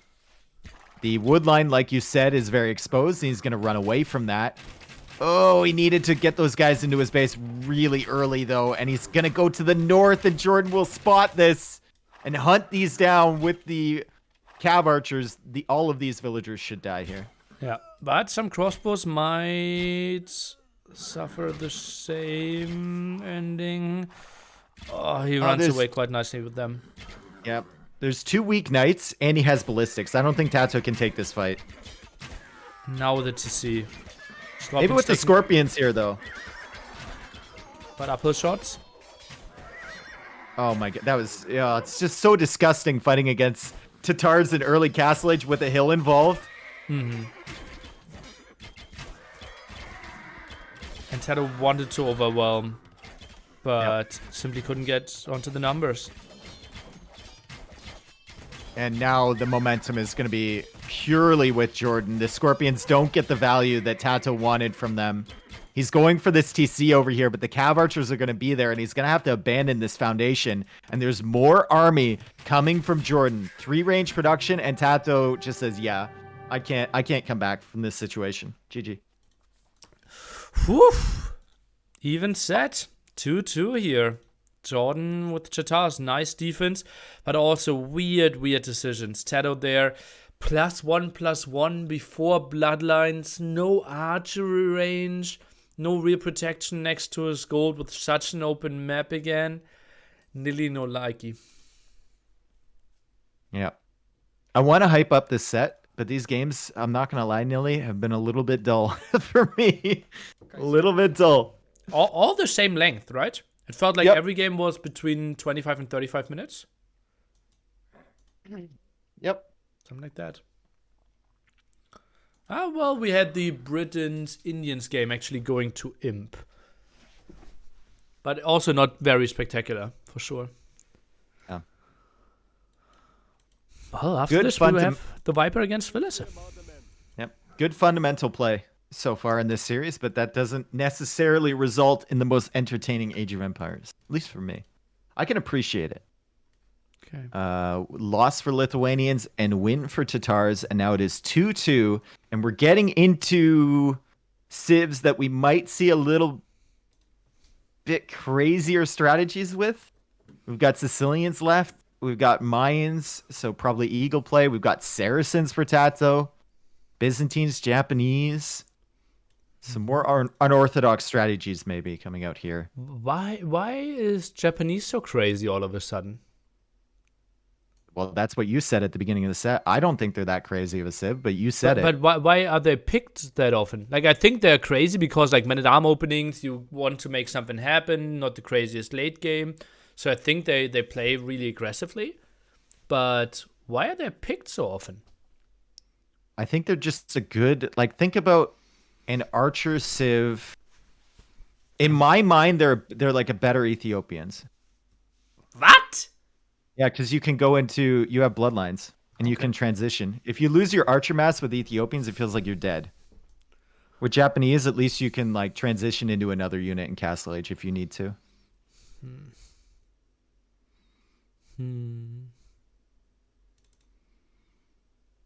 What? Better Ethiopians? I think so. You can also go into pikemen as well. It's just it's a smoother, and your pikemen are better. I mean, Ethiopians obviously can go into free pikemen, but maybe I played too Japanese much Empire attack Wars. faster. Yeah. If you played enough Empire Wars, you should know Ethiopians are no bueno.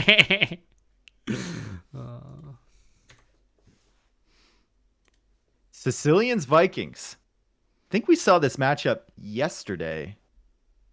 I'm fairly certain. What? Sicilians Vikings? Yeah, I think Yo against Winchester. Okay.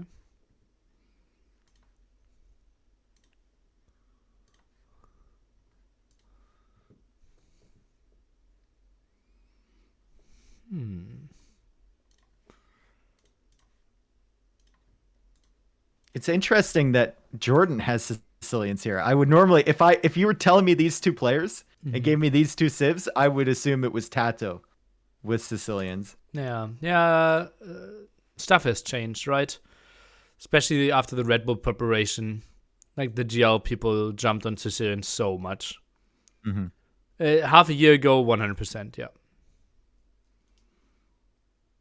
Seemed like a pretty common pick. I was thinking they would be a little bit better than they've been in this tournament.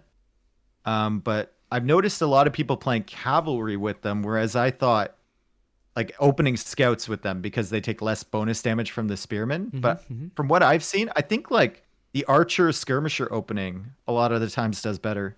Obviously, it depends what civ you're against, big time. But against a civ like Vikings, I think I think archer skirm is just maybe a better composition. Yeah, I agree. Okay, here we go. Game number 5, tied 2-2. TaToH versus JorDan. The GL matchup.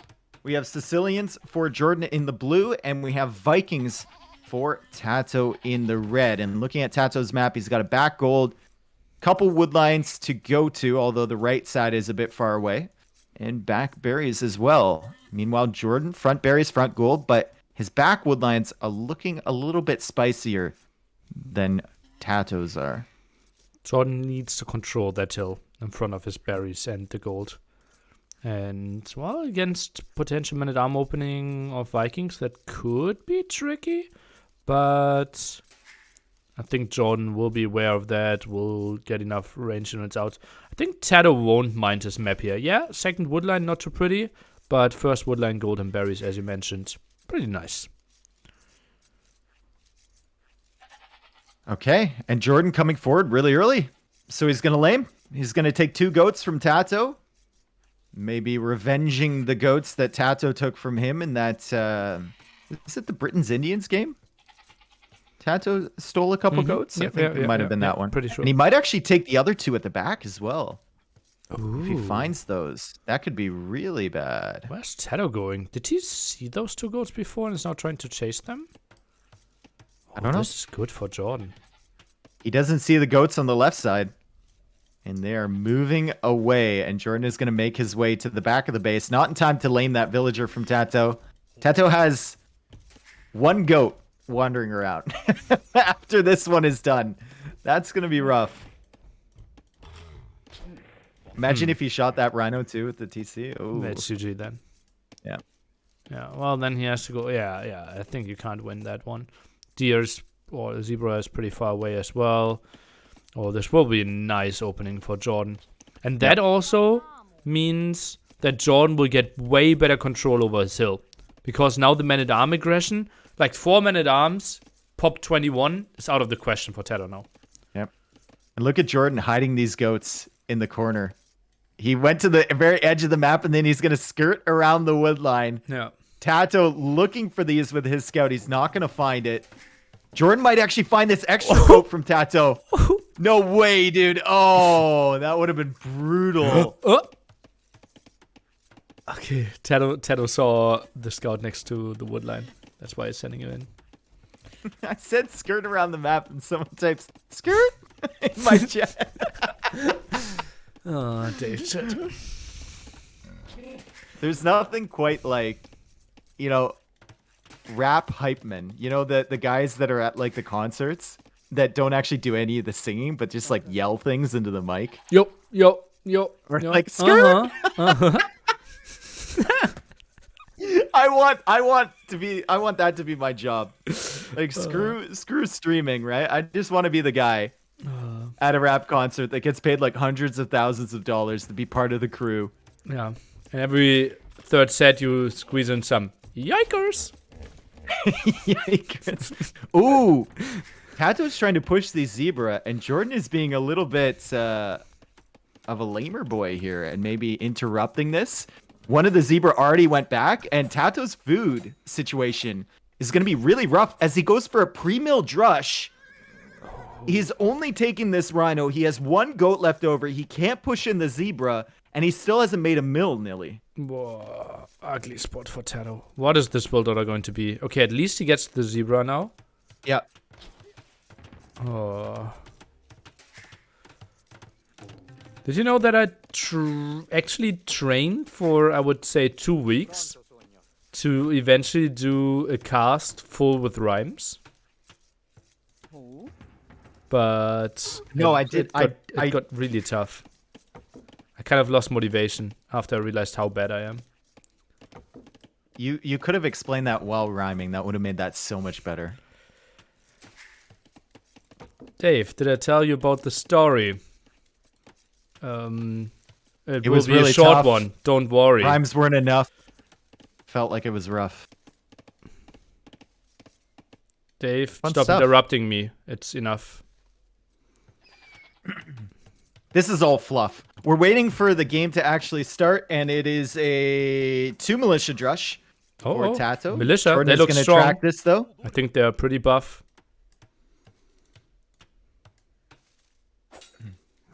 Good downhill hits here from JorDan on that scout, and JorDan will be up to the feudal age, and JorDan already walled his berries. Can wall the woodlines at the back fairly easily. Is going out to gold now with 4 villagers.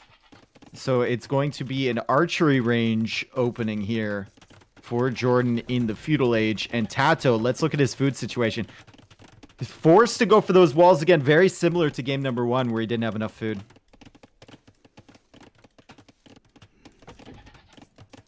I should have prepared rhymes for food, right? Food, loot. Well, I mean, Well, can't rhyme food if you're not in the mood. yeah. Oh, I already prepared that one. Dave, you interrupted me. But yeah. Yeah, Okay. that was pretty rude. I'm casting in the nude. Oh. TaToH didn't shoot his second ball, right? That didn't happen. No, Okay. he brought that in. Yeah. But he was missing four goats. Sheep. Yeah. And he couldn't push in the zebra the full way. So it was always going to be tough for him. He's managed to get the walls down. And once he gets to feudal age, eventually, as he's 30 population right now, and has a few more villagers behind this, can't even go up right now. He will get wheelbarrow once he hits the feudal age, eventually. So his economy will look okay, but with the archers coming from JorDan, he's going to be able to range parts of that wood line, range some of those farmers, and pressure a little bit at the front, and TaToH's going to be forced into some army and defense. He can't just go for a fast castle here. Not in this situation. Yeah, will have to be archer ranges. Now the first villagers of JorDan already running over to the other side. And maybe, just maybe, there could be a tower. And TaToH has no idea. The tower could be like brutally placed there. Mm-hmm. And this is a situation where you know you've lamed 4 goats. You see your opponent has only gone for 2 militia. And they're not up to the feudal age yet.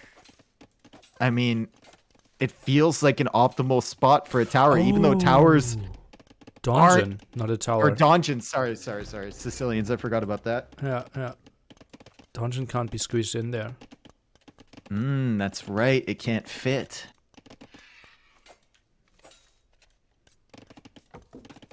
Well, if you're not going to say it, I'm not going to say it then.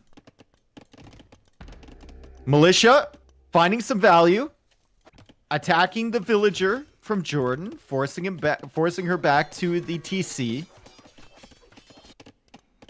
And JorDan is now coming forward with some range units to support his donjon. Does TaToH see the palisade walls here? He does. Oh, yeah. So JorDan is giving him a little bit of a heads up that something is coming, if TaToH's paying attention. But what do you do with that information? Well, you can do something once you're in feudal age, and there's the tower. Oh, He was nice right. scout here. Nice scout by TaToH. He actually killed the scout of JorDan. JorDan now trying to micro. Is he getting that archer? Oh, that's so much value for TaToH. Holy moly. Yep. Really good stuff there for TaToH. The range units are here from JorDan, but the tower from TaToH will actually be up first. Right click. And there's potential. Right click. JorDan, no. Micro.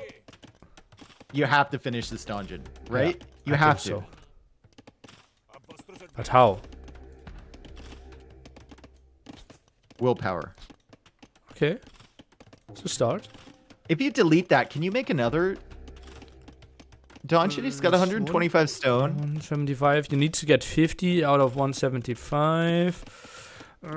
So, no.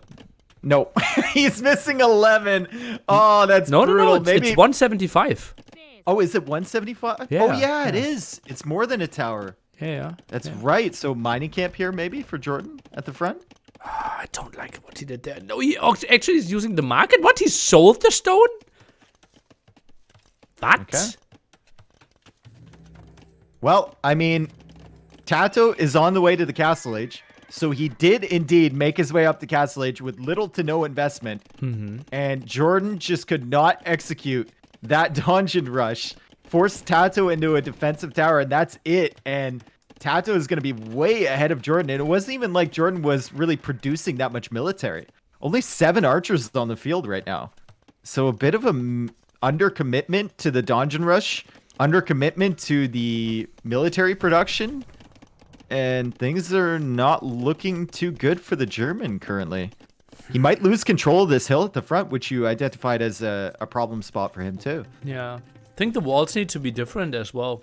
I think the houses needed to be more towards the archer range, not towards the barracks. Yep.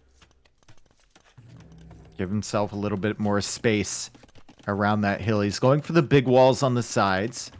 Doesn't have enough stone to drop extra TCs, and TaToH is now going into cavalry armor, and he's going to be making some knights in the Castle Age to supplement his crossbows. And it's a good play because, yeah,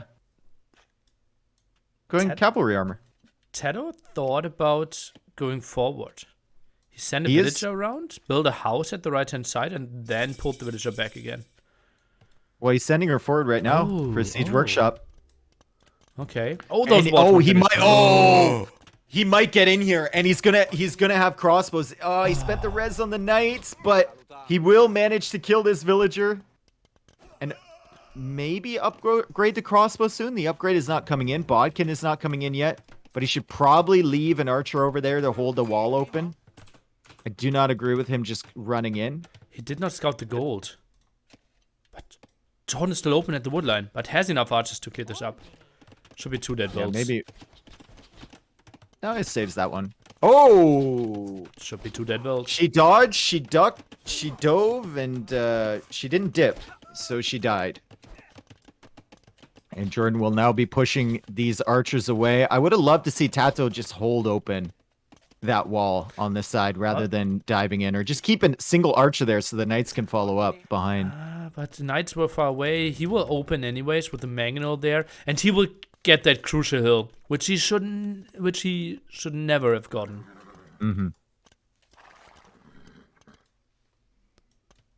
Where's the follow-up from TaToH, though? It's only going to be knights. I guess he's got a monastery now, so he can make some monks, too. And a mangonel. Oh, good mangonel shot. Killing the numbers from JorDan before JorDan gets up to Castle Age and can upgrade. Now, JorDan, only with 3 archers on the field, is now forced to go in for a monastery of his own to hopefully convert some of those knights to kill the mangonels, but the knights will be in through the house. He has to abandon that gold, goes for a TC at the back. Luckily, he can build faster with Sicilians, so he should be able to defend there, but he's off of gold completely. Where do you set your mangonel now? Maybe just for the monastery? That's the only thing that you're really scared of right now. Yeah. Could go for the barracks too, maybe. Get on the hill and attack that monastery, I guess. Or maybe just go down, pressure the woodlines a bit. Do Vikings get atonement? I don't think so. I think Vikings have like close to 0. They have like 3 or 4 monk techs. They're like on the Mongol level of monk techs, basically. Like Persian level, something like that, yeah. Yeah. Maybe they get atonement. They got something. Ooh, I like this outpost here from TaToH. Giving himself some extra vision on the front of JorDan's base. It's really the good. Goes up. Yeah, he should be able to kill that spearman with a knight. And I like the fact that JorDan re-walled behind this. Another house in that gap. And once again, TaToH fails to keep the hole open. JorDan opens up another hole, but he has a monk over there. Also gone for a siege workshop in defense. Has cut off from how many farms here? 7 farms, 8 farms on the side, so can't really get that food income. And he's just basically waiting now for the mangonel to come out. Had 9 villagers queued. We'll cancel a few of those. Maybe defensive dungeon could stop this. He has so much stone. Buy himself a castle and just put it up right under that mangonel. Taunt him with your faster build speed. Don't think It'd probably go up too. Yeah. Probably go up. Good micro from both on the mangonel battle. Is that the spot where you just commit and try to trade 1 for 1? Villager going down at the front, probably. No, JorDan's gonna save her. And Ground attack. Okay, mangonel 1 for 1. Yep. And Light TaToH needs cast. to get in again. But he's still cutting off the gold. There's no access to gold yet from JorDan. And I'd love to see, even like, if he has that much stone, maybe even a TC over on the gold to the right. Just to give him something to gather from. I mean, TaToH does not know that JorDan's not on gold. Right-hand side gold could be able to be mined by JorDan. TaToH has no vision of that one. yep. TaToH is in now with the mangonels, though. The archers are hunting for that monk. That could be a good pick from JorDan. Nice one. Avoidable death, I think, from TaToH. Light Cav are now here. Mangonels are here. He's going to see the siege workshop. He sees the walls. And does he see the gold? He sees 1 tile of the gold. And he has a scout on the left side, so he should probably send some units over there. It's unlikely that JorDan is on that, but he should probably check. Mangonel really aggressive here. Siege workshop is being attacked. Blacksmith as well. One Mangonel needs to do some magic. Could have maybe got 2 of them if he deleted there. But it feels pretty bad to delete when you only have 1 mangonel against 3. Yeah. And it's a 1-for-1 trade. 3rd TC now on the way from TaToH. And remember, he has wheelbarrow and handcart behind all of this.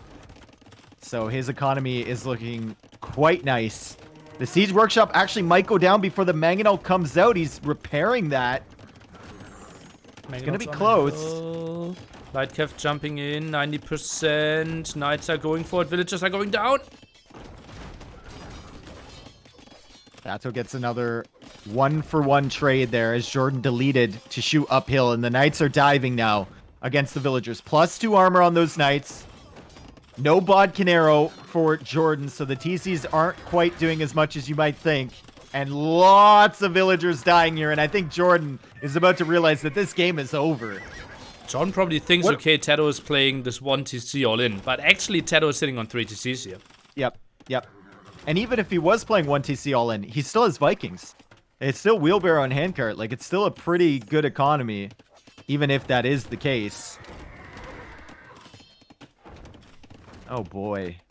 This is absolutely devastating here for JorDan. He doesn't have any res to produce anything. He's got enough for a castle, almost, and that's the hope. Look at the column at the very right. Work efficiency. It was just down to 30%. So many villagers just running away from the big threat here with the mangonels. Is JorDan, like, he's waiting for gold to buy? He's waiting for enough wood to sell to get enough gold to buy stone? Like, what's the plan here? He's waiting for something. He queues up 2 more pikemen from these barracks, and he just calls the GG. He doesn't even try and go for the castle defense. Wow, a great recovery there from TaToH, considering his opening being down 4 goats and having all the struggles and having to wall and delay his feudal age so long. But it feels like JorDan just didn't put any aggression on TaToH's base, and even when he did, it was 2 villagers building a donjon within sight of TaToH's walls. No. That was kind of the game loss there. Oh, I think, like, if the donjon goes up, I think JorDan wins the game. Yep. Archers around, villagers around, you win. There's no other wood line to tower. take. Yeah. Really rough. Really, really rough. This under committing over there. And TaToH taking the game number 5. It is now 3-2 for TaToH. 1 win away. I said the series would go 3-2. 3-2 for JorDan and then 4-2. Yeah. but it's gone 3-2. So maybe it's a 3-2 and then 4-2 situation for TaToH. Not impossible here. We still have the strong civilization left for JorDan, though. His pick number 1, Mayans. Not unlikely that we will see that one next now. I would think so, right? Let's go into the drawing boards here. So now we get into a situation where you're thinking about counter picks now. There was too many civs at the beginning, but now if you're in JorDan's shoes, you're looking at Mayans, Berbers, Malians against Byzantines, Japanese, Saracens. And it feels like Mayans match up pretty well against all of these civs. I don't like Mayans that much against Byzantines, honestly. Once they get 2 cataphracts, you're dead. Yeah, but are they ever going to get there? With skirms, they can survive really well. I'm not even sure. Let me check longsword upgrades for Byzantines. Do they get supplies? That's my question. And they do get supplies, yeah. Ooh. Byzantines should be fine. Ooh. And JorDan does not go for Mayans here. Yeah. I don't mind that. He goes for Malians. I don't mind that. Like, lots of people are saying, like, oh, you have to pick your strongest civilization now. You can't afford to lose. Well, you need 2 wins, so... Indeed. You can't afford to lose either of them. And it doesn't matter if you go down with 2 wins or 3 wins if you still lose. That's indeed my thinking as well.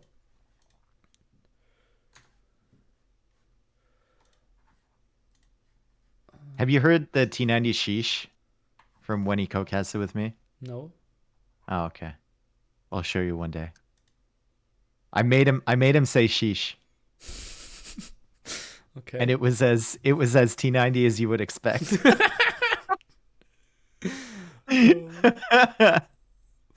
Okay. Can I get a sheesh from you? Have you ever done a sheesh before? Like, in what circumstance? Like, like sheesh.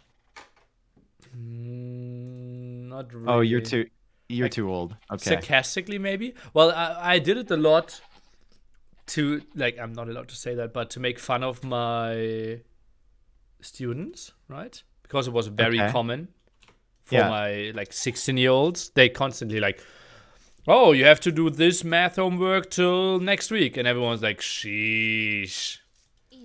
Mr. Hippo, please not again.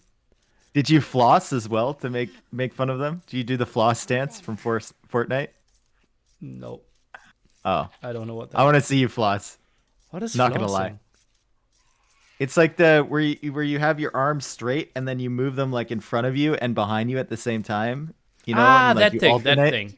Yeah. Yeah, probably, like, I was like, new math homework.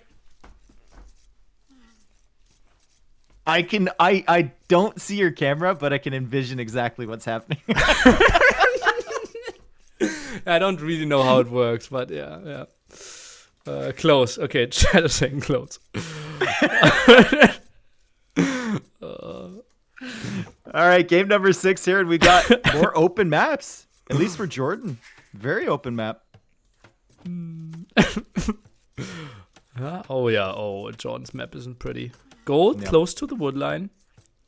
Playing Malians here.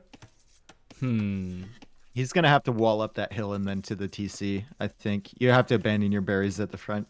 You can't save them. Just take from those early and then try and get one woodline secure, I guess. You should be the one with more aggression, right? Malians opens man-at-arms. You can get a lot of your berries. Yep. And here comes TaToH. He's looking for the goats now. I think he's going to go a little bit too far north. He saw that gold and the extra hunt, so he's going to check to see if that is a secondary, and indeed it is. It's a 4-tile gold. So if he went to the west there, he could find those goats. But he's not going to. Interesting path by TaToH that he goes that far away. Yep. Really scared of the TC, apparently. Huh. JorDan could lame this Rhino if he really wants to, but like you said, JorDan's not really known for laming. He can hit it downhill, though, and he is going to. Okay, so maybe this is what JorDan needs to get back into the series. He lamed TaToH 400 food with the GOATs last game. And TaToH's not really in a position to stop this. Yeah, way off there. And this looks really good. Distance is short. TaToH will try to intercept it, but will be late. And there's going to be a drush from JorDan. Yeah, and Malians get the extra pierce armor on their infantry. So if TaToH goes for one range in defense, it could actually help him out later. And TaToH taking a little bit of damage from the TC2 on the scout. So not the greatest opening here from the Spaniard. Sloppy. JorDan has the advantage right now. Yeah, absolutely. Two sheep still to be found, but he goes into the right direction. Looking good for JorDan. Now I knew that I went high with my voice. They're goats. Did you think about it beforehand, though? That's my question. Did you think like it's not like consciously like, oh, I better end the sentence with a high-pitched voice. No, but it was like, I wanted to give some emphasis, yeah. I'm going to sound so cool.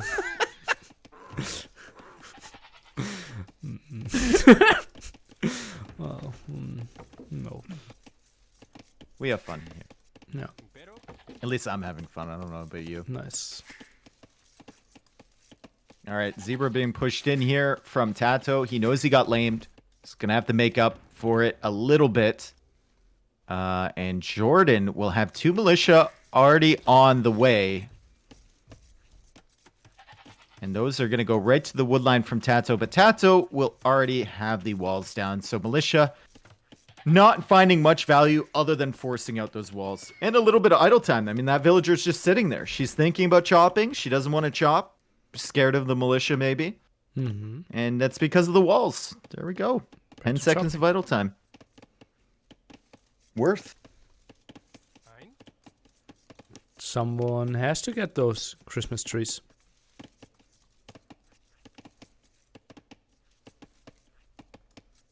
Okay. TaToH moving out for another wood line. Getting one villager secure there behind the lumber camp, and then walling in the other 2. So that should be safe from the drush. And JorDan's going to spot this. He sees the low HP wall, but now that's being completed.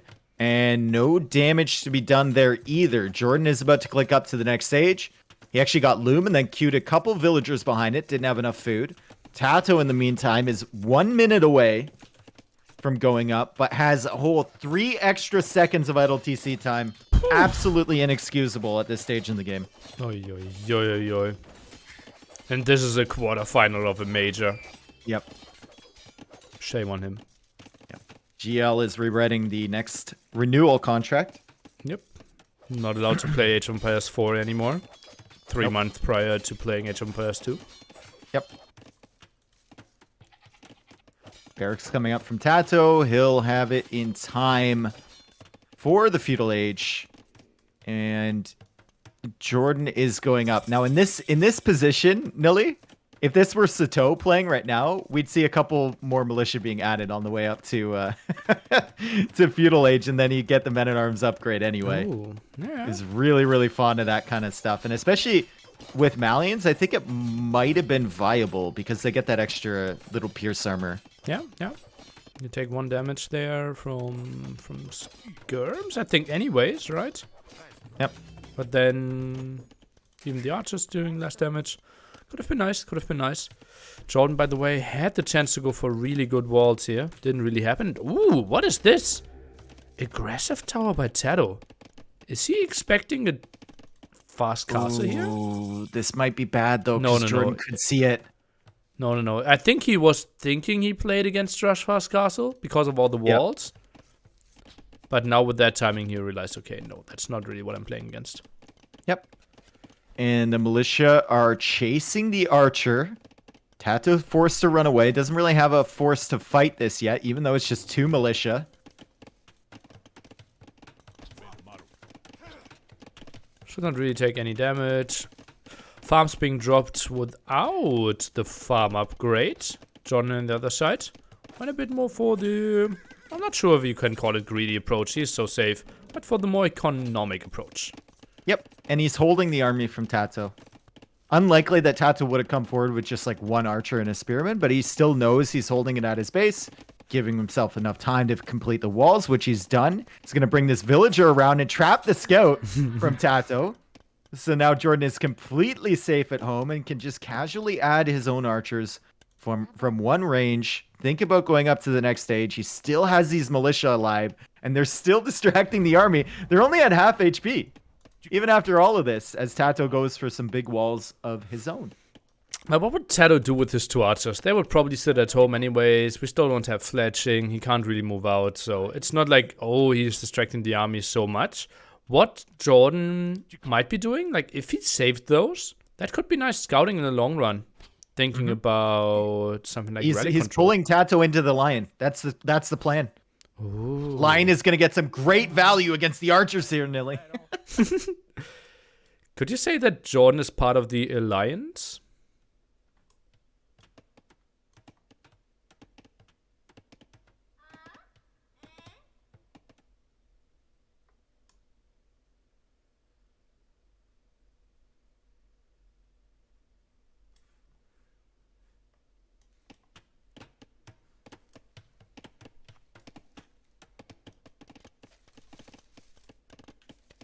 Sorry, I was just checking my phone there. Sorry, what'd you say? I was asking, could you tell... No, I forgot what I wanted to say. Oh, okay. Well, good scouting coming in from the militia. So he's getting some value there, I guess. Scouting the dark areas of the map in the middle. And overall, pretty good vision there from JorDan. JorDan is going to use the market a little bit, balance his economy before TaToH can get to it. Someone and actually he will in my be chat on the asked way. Someone in the chat actually asked if sound is still there. Oh, first time on the stream here. First timer. Got him.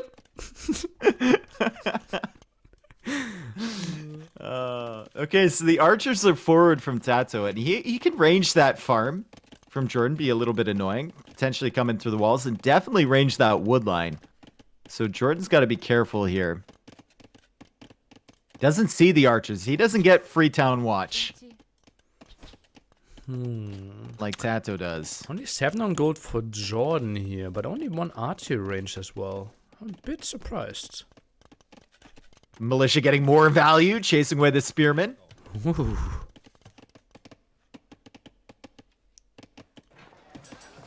And usually in this situation, this is where you want, when you're going up to Castle Age first and you know you're going to be first, you want archers sneaking out. And there we go. Archers are coming from JorDan. However, TaToH is fully walled. And TaToH with the Byzantines has incredible line of sight. So he'll be able to see these archers sneaking around. And there's really nothing for JorDan to hit other than that wood line in the north, which TaToH can easily move away from. Or just the front, where he has 1 single layer of palisades. But 300 HP on those. But, well, that's going to be some walling TaToH has to do behind there. Yep, he can delete those house foundations at the front, put some more behind, and a stable from TaToH now. Or, sorry, from JorDan coming forward. This is a very... Probably make a siege workshop, too, once he gets to Castle Age. This is an untypical JorDan play. Something I've rarely seen from him. Getting raided at the wood line. Yeah, he needs to move away from that one, I think. Go to the one in the south, maybe, with all those vills. Castle Age is in. There's the siege workshop. Knights are on the way. Byzantines can make cheap camels if he wants to. How about crossbows will be out? I'm still surprised that JorDan thinks he needs to pressure here. Or is it simply like distance is so short, siege will be good? I think it's probably worth it. Like, what do you do instead? You just sit and boom with a couple TCs?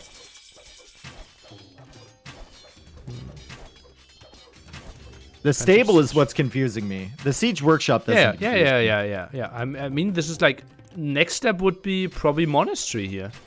JorDan is kind of playing an all-in that I don't really see him being forced into.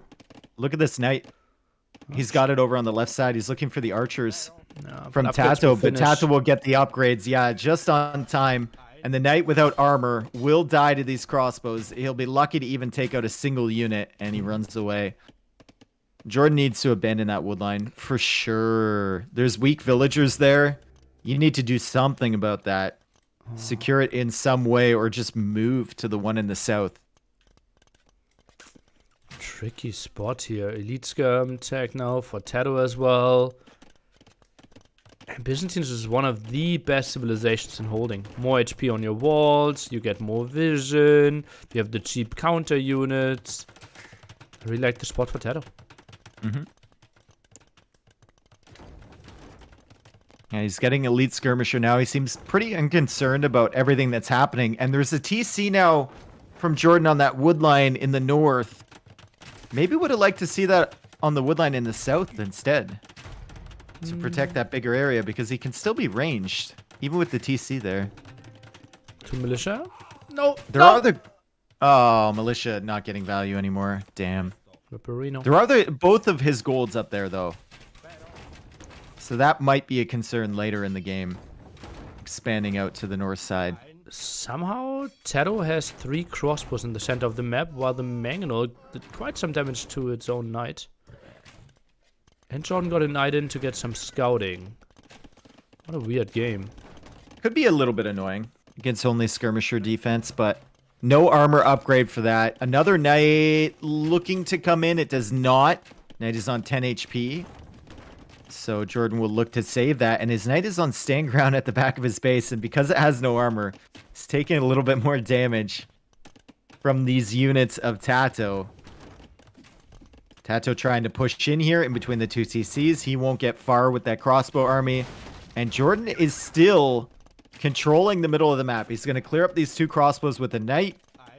And he's going to look for some damage on that wood line in the north. TaToH knows this is coming, though. Has the extra vision. We'll have a scorpion there, and we'll have skirmishers there in defense. Crossbows of TaToH just running home. Knows, okay, between 2 TCs, he won't find too much damage. And interesting that JorDan could afford the second TC, while we now see University of TaToH. Interesting. Only 10 farmers for him. Won't be the craziest boom. Yeah. Well, I guess he sold his stone when he was going up to Castle Age, right? So can't place the TC without buying more. I mean, 1 TC play from both for now. Or no, I guess second TC from JorDan came up a while ago. I forgot about that. JorDan finding those crossbows in the center now. And solid micro by TaToH. But JorDan just heavily outnumbering.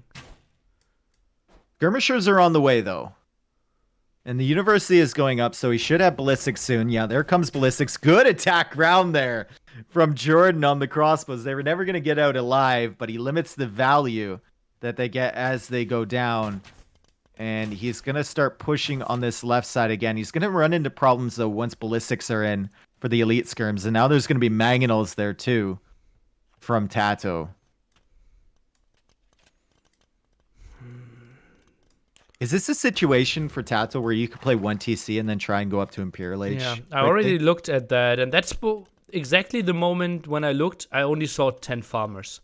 So I felt, no, probably not his play, but certainly something that could have been in his cards, yeah. Yeah.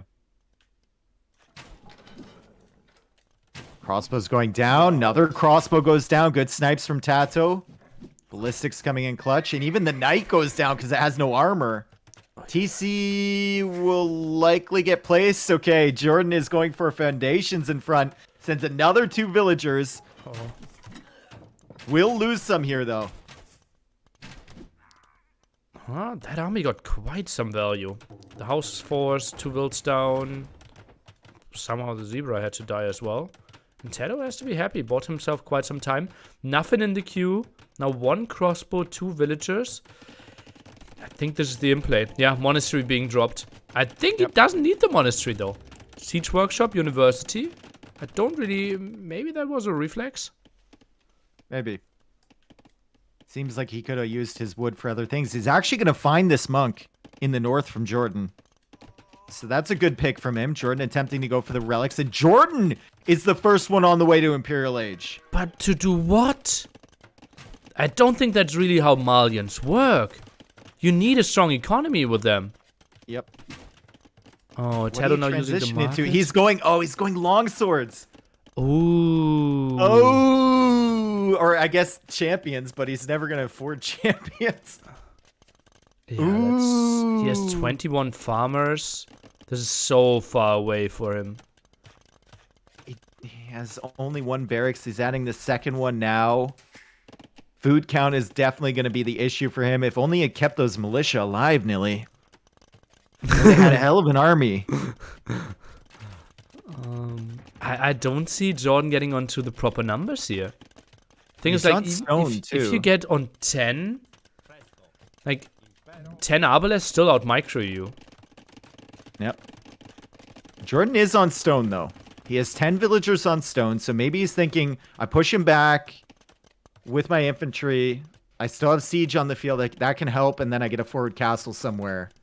Is he really pushing back, though? Yeah, well, that's what he's thinking. Not what's going to happen. He sees so much army as well. Another zebra dies. I don't know why. Another villager dies. I know why. Because I got high. Because I got high. You don't know that song? You didn't have that in Germany? No, we didn't have that song. Oh. No Afro Man in Germany? Okay, third barracks. Men-at-arm is coming out. Only one men-at-arm, though. Still doesn't even have the longsword upgrade when he gets to Imperial Age. He's getting the +2 armor. Doesn't have, like, any units on the field. Only 5 men-at-arms and some crossbows. And TaToH now backs up that he's seen the Imperial Age come in. Maybe JorDan gets a good shot here with the Mangonel. Oh, just He right. didn't attack ground?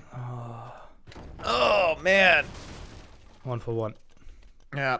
To see number 4 now. This feels so weird. 80 villagers here, 20 villager lead, and the earlier imp timing. Like, JorDan's economy is so good behind this. But it still just feels like the Arbalest timing should be so good against JorDan. Decent micro here from TaToH on the Mangonel in the north. Trying to save this army so he can come back and be annoying again, and he does.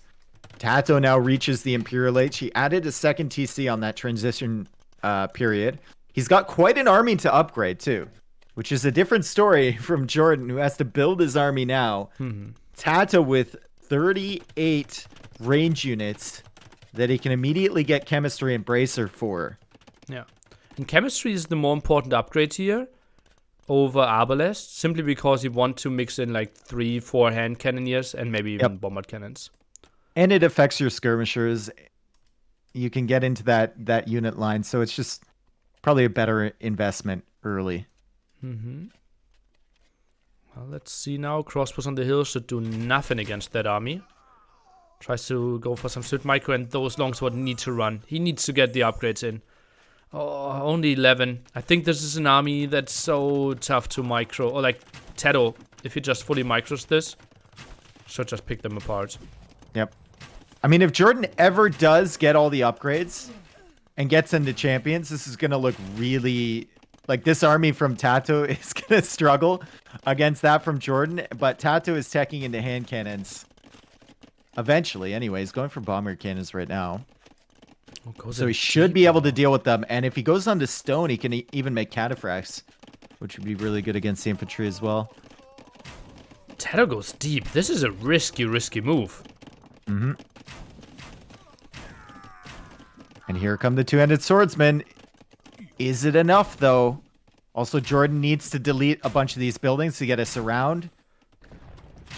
He deletes the mining camp, and now he's in against the Arbalists and the elite skirms, and I think TaToH just needs to YOLO as many villagers as possible. Indeed he does. Interesting move. I think he could have gotten some of those long swords. Maybe even with some better micro. I think the fight could have been pretty equal. Villager count now plus 20 for JorDan, and he has to be happy with that clear up. And only the first 2 hand cannons on the way from TaToH right now. So he's not really going to have the numbers once this army gets cleared up, but it's still alive, and it's still finding value. Killing some villagers, killing some crossbows. Two-handed swordsmen are still chasing. JorDan has enough for another castle if he wants to. He made the first castle over by the extra golds, and he's going to make the second castle on the hill. And TaToH is now trying to escape with this army. Oh, if he had some army there already taking down the gate, that could have worked, but not this way. Hand cannon Arbalest won't be too bad against those longsword men, but I think we need more control of the top. Yep. Because, like, some small numbers of longsword men streaming in, TaToH will struggle against that a lot. And TaToH's up there with a monk scouting around. He does have 2 relics. JorDan only has 1. And TaToH is also on stone, so maybe thinking about getting into cataphracts at some point would be a good idea for him. Archer ranges now being added from JorDan. And TaToH is going to go down and hit that wood line, but I think JorDan's moving away from that. He knows that TaToH is interested in raiding, and he can see him now. Bombard cannon at the front needs to run. Hand cannoneers buffed some patches ago, but let's see if it's buffed enough. Oh, it seems like at least JorDan thinks like that. Yeah, they've been working out. Nice. Nice. I like TaToH leaving 2 Arbalists on that wood line from JorDan. Pretty annoying maneuver. Yeah. JorDan's going to have to deal with that at some point. And TaToH might just go in through the gate, and it might be a repeat of what we saw before. He's buying himself enough time, I think, here, Nilly. Does he want to commit? He doesn't want to commit with this army. Only 2 hand cannons in there, and he's going to lose that fight every day. Maybe he moves around. I think left-hand side move is now reasonable, indeed. Longswords, though, maybe they can get the hit off.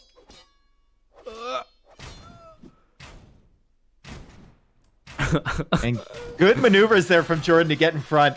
Yeah, nice one.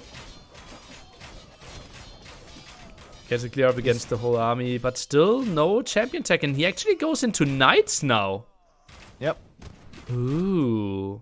But against that amount of Arbalest, I'm not that happy about that choice. TaToH He was teching into skirms as well, but cancelled that. Yeah, he did make all those archer ranges over there. TaToH going for a castle. And which of these civilizations would you favor in late Imperial? Because that looks like where we're headed. Unlimited gold? Probably Byzantines. Yep. Elite Cataphract's just a crazy unit. Do we have unlimited gold, though? Not really. But also, like, we went to Imperial Age without using too much gold because the economies were so low. So I think we might get all the upgrades on those Cataphracts eventually. JorDan forced into a castle inside of his base. Probably would have liked to see it if you were to ask him on the right side. But the one inside is going to prevent these raids from happening from TaToH. It's also going to protect that gold and his farming economy. So TaToH needs to turn around. I like the fact that TaToH only invested into 1 bombard cannon and didn't go into multiples of those. Yeah. I think he really needed the gold for his hand cannons. Another raid and another 2 skirmisher raid at the top. Like, small annoying moves like those make TaToH so great. Yep. I like the fact that JorDan is expanding now, though. He's going to place an outpost in the north and going to look for those extra resources. I think TaToH and him have both spotted the golds and the stones in the middle of the map. They have, so they'll probably be fighting over those pretty soon. Second castle now from TaToH, and he's getting the armor upgrade. He's getting husbandry, and we are about to see cataphracts. Cataphract's not that great against cavaliers. Maybe he wants to see some camels mixed in there, and those cavaliers, now they will get full armor. Once you get the elite upgrade, they're not too bad. Yeah, true. Even against Marimba Cavalier, I think they do pretty well. They do. Elite Cataphracts still do okay against Paladins, so they should do fine against Cavalier. Well, once you get all the upgrades anyway. 29 Arbalest, more outposts being put down there. TaToH still didn't scout the bottom here, or what? JorDan has an idea about the relic, but not about the gold. And TaToH did actually scout the relic and the gold, but still not controlling that area. Yep, he's more concerned about the middle. And JorDan's already put 3 outposts there, and he's going for a mining camp, so both players might start to shift their focus. We can see JorDan coming up here with 2-handed swordsman. Also has Cavalier behind. No Farimba upgrade for him yet. It's now coming in. Meanwhile, though, TaToH pushing in the south. Meanwhile, Jordan sending heavily Cavalier. overbooming. Ay, ay, ay. Yep. Oh. 158 villagers. Just cancelled 4. Okay, that's nice. Cataphracts now against the longswords. That should not really be a fair fight. No, the Cataphract should rip this, even though they're not elite. Final armor upgrade just now coming in. Cataphracts are pushing these villagers off the stone. Elite upgrade is such a huge upgrade for this unit. Very expensive, although it is cheaper now than it used to be. One of the few balance changes that was made to Byzantines over the years. Yeah. What did they get? Didn't they at one point also get town? They got town patrol. Town patrol, yeah. Yeah. And that's like it. I think Cataphract and logistical works now. Okay. Shows you how well designed of a civ they were to begin with. The fact that they only got a few changes. Yeah. True. Okay, Big engagement though. Hand cannons are being taken out by the Cavalier. They do have Farimba, so once they get close, they're going to rip those hand cannons that have very little HP. The Arbalest, though, might be a different problem as there's Cataphracts in front, Bombard cannons behind. He's trying to protect the Bombard cannons. He'll use the Cataphracts as a little meat shield. And the Arbalest will be sniping down the Cataphracts. However, both Bombard cannons go down. Cataphracts are not elite, so they go down. And TaToH's trying to find himself a little nook inside of that oasis. JorDan is trying to block him and get some good hits with the Cavalier behind. And JorDan will take this fight. So nicely even. Sits at pop 200. TaToH drops down to 130. All the Arbalests are going down. And TaToH needs to prepare attack switch. Now goes for Elite Cataphract. Interesting timing. After he lost all of his mass there, he kind of got caught out there with his Arbalest and his hand cannons and his Bombard cannons and used his Cataphracts to try and protect them. But once they get this upgrade, they go up to 12 base attack. And I think they have 150 Is it 170 or 150 HP? 150, yeah. 150, okay. And the Very Cataphracts strong got in unit. at the bottom. The Cavaliers. Yep. Nice quick waltz against it, though. Nice quick waltz. 12 plus 7 attack. So they're going to punch through these stables quite quickly. And TaToH actually going for heavy camels now. But Jordan is just swarming. 50 military against 14 now. Elite Cataphracts are still really strong. Only now the second attack upgrade, which is trying to repair right hand side, will be broken as you predicted. They're in. And heavy camel research takes a very long time. Still 30 seconds left on that. TaToH is trying to save all the villagers he can. He's got a monk there to try and convert. He's at 108 villagers. JorDan looks like he got rid of a few of his. Is at 129 now and can produce more military. And the queue is looking good for JorDan. I mean, 10 Cavaliers in there. He's going into pikemen now. He's got skirmishers. He's got monks. He's got 4 trebs on the field. This is looking very rough for TaToH. As JorDan continues to push, and I think we're going to a game 7 here. Someone trying to hold on. 60 population behind, though. Monk not really getting the conversions. TaToH selling... buying wood for some really high prices here. Quite surprised. Castle will fall, most likely. Pop 120 for TaToH, getting raided everywhere. John is playing a really nice game. Really, really great stuff here for the German. Raids are more or less cleared up, but the castle goes down, which means 1 less production building for the Cataphracts. And he's on a pure gold and food army composition. And if the raids keep up like this from JorDan, and he cuts off that gold at the front of TaToH's base, he's not going to be able to produce it all. And Halberdier as well. Pikemen will be a nice addition as well. Obviously, Cataphracts will deal with pikemen quite nicely, but the camels just will vanish. Look at this boom attempt from TaToH. Even going for the TC in the middle of the field because he couldn't find a better spot. Trying to get some more villagers. JorDan, though, with 4 trebuchets still left alive, will take the position on the hill in front of that neutral gold and the neutral stone, and he's going to bring army over. The castle will fall from TaToH, regardless of this Cataphract army. It's just too much there from JorDan to hold on to this position, and he's going to take control of these neutral resources, and TaToH I think we'll be out of this game. Might give it one last fight to try and clear this up. That is a lot of cataphracts. Oh, yeah. Oh, yeah.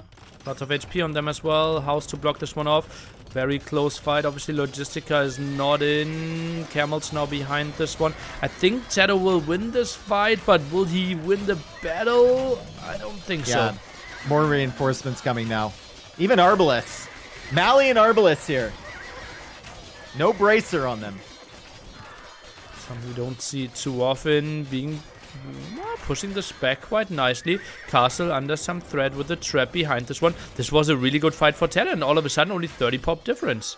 Yep, and the Trebs will die. At least one Trebuchet goes down. The Cataphracts are on the chase. Unfortunately for TaToH, he did lose that castle. So he can only produce Cataphracts out of 1, and you can see he's got 6 in the queue right now. After investing all that res into Elite Cataphract, which is so expensive, the fact you only have 1 castle to produce them feels really bad here. 2 stone spots in the center were fought for before, and JorDan won that fight, so that is really rough there. Trap should get repaired. TaToH is working on it. Cavaliers, I don't think will fight the kill. I think they will. Down the hill with Farimbra, yeah. Okay, they'll get that one, and then they'll get this one too. Oh no, oh no. Oh, yep. That's so costly. Yep. And you don't have a castle. Yeah, if TaToH wants to make Trebs, he has to cut Cataphract production, because he only has 1 castle. And JorDan is just slowly expanding. He's got Light Cav up there in the north. He's got 2-ended swordsman and Light Cav heading into TaToH's economy in the south. TaToH is going to be constantly responding to the pushes from JorDan. Luckily for him, JorDan is going into Arbalest, which are countered quite nicely by the cheap skirmishers from Byzantines.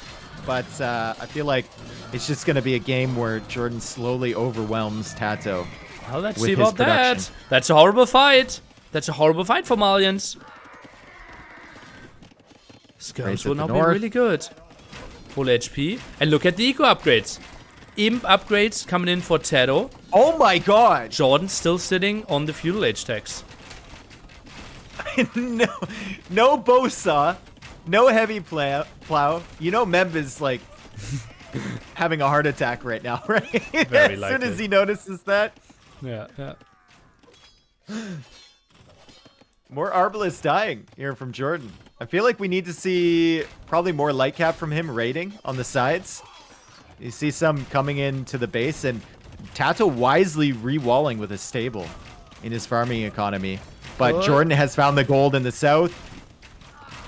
Skirms weren't attacking there at the right-hand side. TaToH could have taken a really good fight. Now kills another zebra instead of dealing with the Arbalest. Oh, some misplays here. But obviously so much going on. Yep. And all that gold income from the south for TaToH is gone now. The Light Cav will clear that up. Light Cav pushing into the center here. Feels like TaToH is gonna win all the battles, but he's gonna lose the war here. He has the stronger unit in the Elite Cataphract, but JorDan is just flooding. If we talk about flooding, if this game takes another 20 minutes and we are completely out of gold, TaToH sits on 4 relics plus Byzantine trash. Do you think this game is gonna take another 5 minutes? If. Okay. And yeah, very Spartan response. I'm not really ruling it out, Dave. Cataphracts are tough to break. Trebuchet coming for the north. JorDan wants to take out that TC. JorDan also looking for more raiding opportunities in the south. Cataphract skirmisher defense has managed to hold here in the middle. TaToH is stabilized at around 100 villagers. JorDan, however, has like 70% of the map under his control. Yeah, I'm honestly giving TaToH still 2-digit percentage for the win chance. Okay, 2-digit percentage. You'd love to hear it. Official from Nilly. Yeah. Like Kava found a hole into TaToH's base. They're gonna be raiding here. TaToH's still going for camels in defense. Where he's getting the gold, I do not know. Being raided in the north again. TC will go down. Arbalest numbers looking good for JorDan, but they are without bracer. So not really the best. And TaToH losing some villagers won't be that bad for him.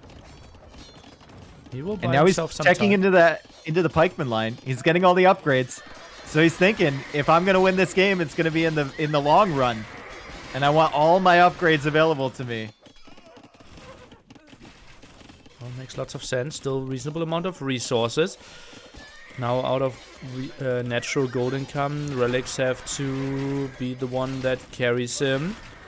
And this is still not a crazy army here for JorDan. Oh, Lightcav now next to the skirmishes though.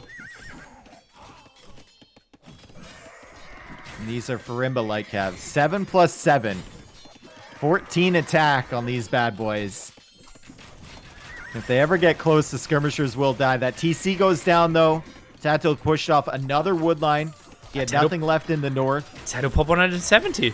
Yep, he's got a crazy army. 72 military against 66 from JorDan. And JorDan's military just feels pretty underwhelming in a straight up fight. If TaToH gets the cataphracts involved, he's pulling back to his castle once again. Does not have enough for the halberdier upgrade yet. Oh, 2 traps moving forward. Oh, if he loses that castle, no more cataphracts. Yeah. He has to hold it. 90 stone to repair. Still full HP. But honestly, most of the arbalests are dying. I think cataphracts just go around at the top. JorDan, is he sitting there? He's going for it. Repairs being prepared as well now. Think deal with those Lightcav and then make a go. And I think TaToH does have a competitive army. One thing I really like in this Civ matchup, Malians versus Byzantines, is the extra Pierce armor on the pikemen. I feel like it comes into play if you're spamming trash against the skirmishers. Having 7 Pierce armor on those is really, really nice. And TaToH is making a dive for the trebs. He knows he needs to keep that castle alive. He's going after the arbalest right now. JorDan is trying to keep the mass up. TaToH will snipe 1 treb. Can he get the second before the castle goes down? It looks like he's going to be able to get all of them. Lightcav are coming in to deal with the skirmishers, but it's not enough. And JorDan will be pushed back here. And the army from TaToH is 74. The army from JorDan is 60. JorDan controls the majority of the map, but TaToH using his Civ effectively and is just spamming trash units like crazy. I'd love to see JorDan get in again and maybe do some raids. He has enough for another castle, actually, Dilly. Maybe to get some more traps out. He lost all of them. And now this is a crazy army here. 84 military on the field and a trap moving forward. I wouldn't be surprised to see another trap. Oh, champion tech. But champion tech against how many monks? Against how many cataphracts? 13. I would love to see monks. That's what I wanted to say. The problem for TaToH here is if he loses the cataphracts, he only has 1 castle to pop back up with, right? Oh, Lightcav, same hole again. Okay, trebs from TaToH now hitting the castle from JorDan. Probably needs a treb in defense. It's going to be really tough for him to engage against those pikemen and try and take those out.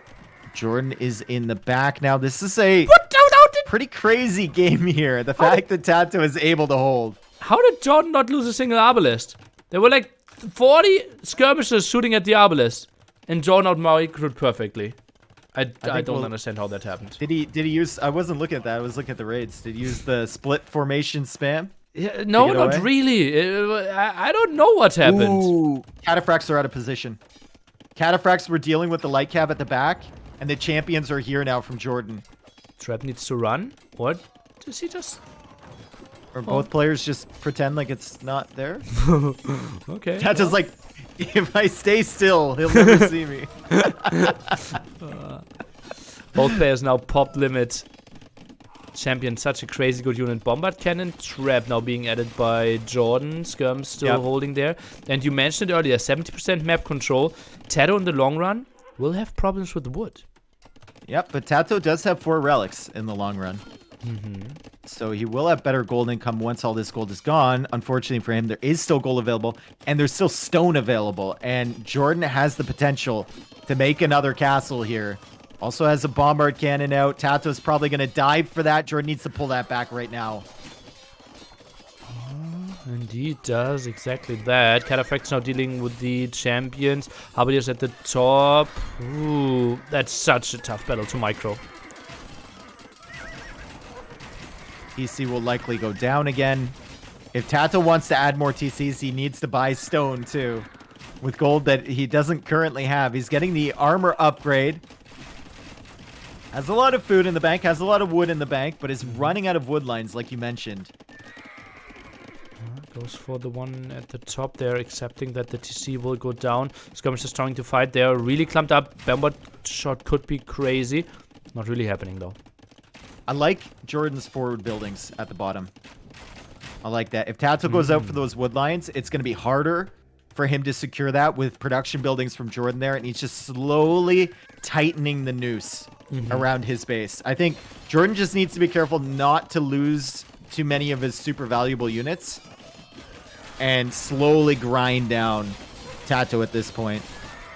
And TaToH, it's same story. I mean, don't lose your cataphracts. That's your key unit if JorDan ever pushes in too hard. Finally, some healing there. Cataphract still around. That's good news for him. And now double bombard cannon. One trap dives in deep. Bombard cannon dies.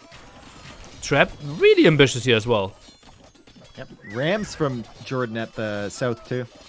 So trying to divide TaToH's attention a little bit. And the Treb will go down too without even getting shot on the castle. Not a single really great dying. defense from TaToH. Crazy game here. Oh yeah, so good. And TaToH is so good in those situations. But the attack at the bottom, something that TaToH can't really deal with too easily there. Yep. When you have map control like this, I think the key for JorDan is to keep dividing TaToH's attention. You don't want to just fight at one spot. TaToH can reinforce that all the time. If you ever get too close to his castle or close to taking out that castle, he can dive with the cataphracts and take out your siege, which he's going to attempt to do again. No, JorDan's going to add a castle behind here. And if JorDan gets this castle up, Nilly, TaToH will have big problems pushing this back and more importantly, sniping the Trebs. And he might lose his own. Fight for TaToH here. Cataphracts are dying. Abel doing a good job behind. And I think the light cav are dwindling down the numbers. I think this is it for TaToH. And TaToH even gives him a well played. And that was indeed very, very well played from both. TaToH for keeping himself in there, and JorDan for never really giving him a chance to expand. Even that push near the castle, where TaToH had a Treb attacking JorDan's castle, and it felt like he might take the middle. JorDan just kind of regrouped, saved up his Arbalest, and then pushed back across. And TaToH was always going to run out of wood in that situation eventually. And as soon as he loses the castle, he has no more cataphracts, and he loses the main battle in the middle. Good job from JorDan. Good job indeed. And that was an interesting game. Like, this is probably a game that you could honestly like rerun, rewatch, try to analyze, and can spend an hour. Because there were so many different choices there. First of all, like the wall off, then the fast castle, the aggressive siege workshop, then the relatively fast imperial by both, but way better economy for JorDan. Then what unit are you going for? This was such a complex game. And the fact that JorDan got up to Imperial Age first, with 3 TC, with Malians, with no army, I was like, what? 20 I mean, I guess you can ask the question, like, did TaToH need to dive there in early imp against that? Remember when he lost his whole army? Like, imagine he comes forward with a castle instead, goes on to stone a little bit earlier maybe, and then has that entire archer, skirmisher, hand cannon mass to push JorDan's base. Maybe that works better. Or double bombard cannon, right? And just pressure a bit more. Try to kill those barracks, try to kill some TCs. There were lots of farms in that area as well. You didn't have to dive that deep. Well, good stuff. That was an entertaining game there, for sure. Yeah. Best game of the set by far. Yep. Loved it. And now it has to be Mayans, right? Now the question is, what do you play against Mayans? Yeah. But maybe TaToH thinks it has to be Mayan. I don't think... I think Mayans are just better than Berbers against both of these civs. Right? Yeah. There's no like mind games here. It's just like, just pick the better civ and you're fine.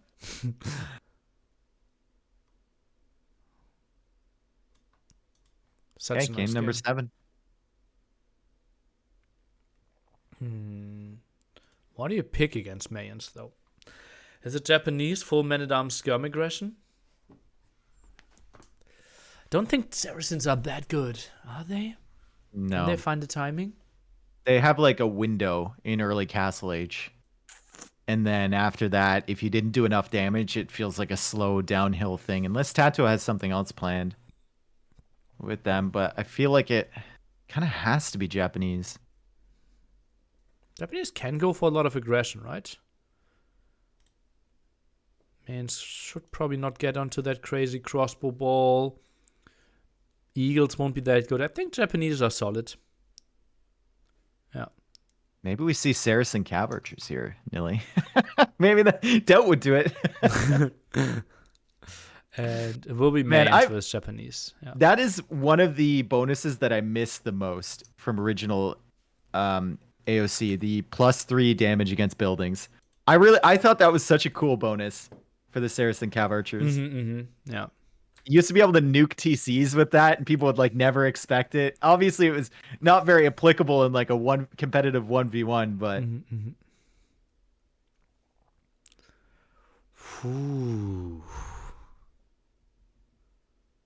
I'm scared for both.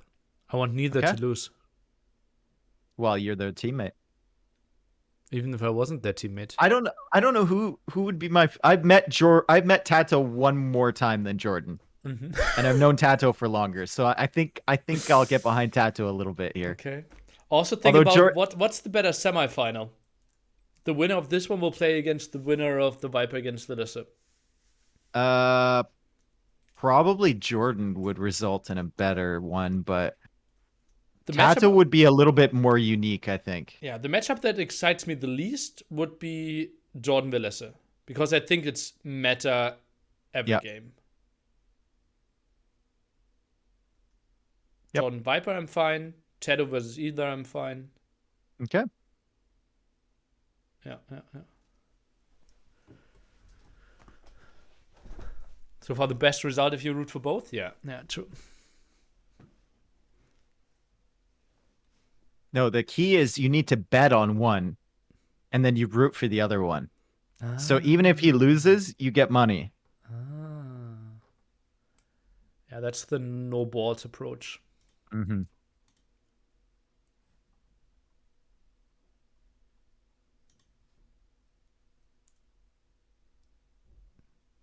Mods, predictions, mods.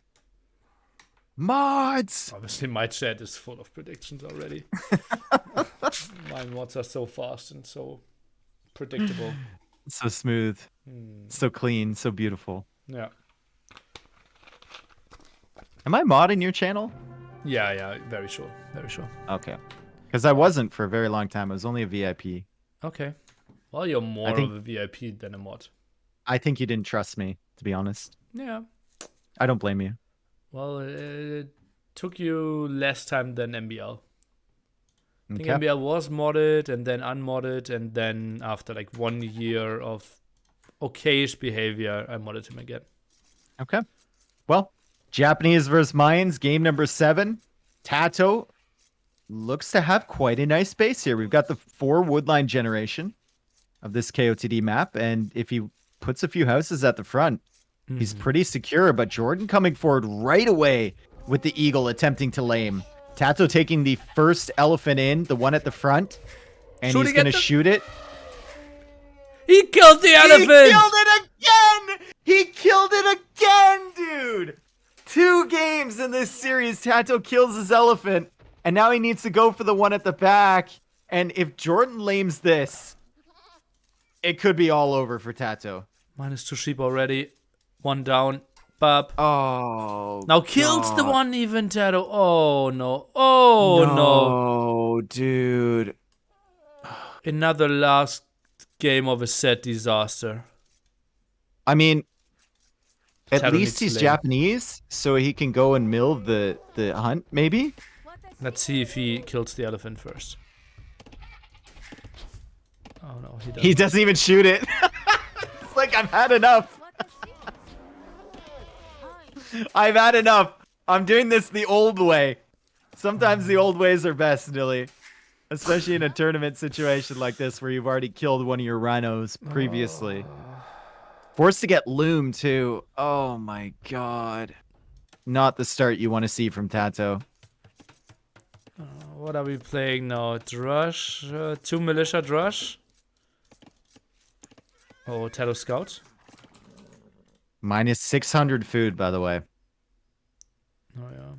At least not 200 or 600. Ooh, he'll find these. Into the other Okay, that's direction. good. Okay.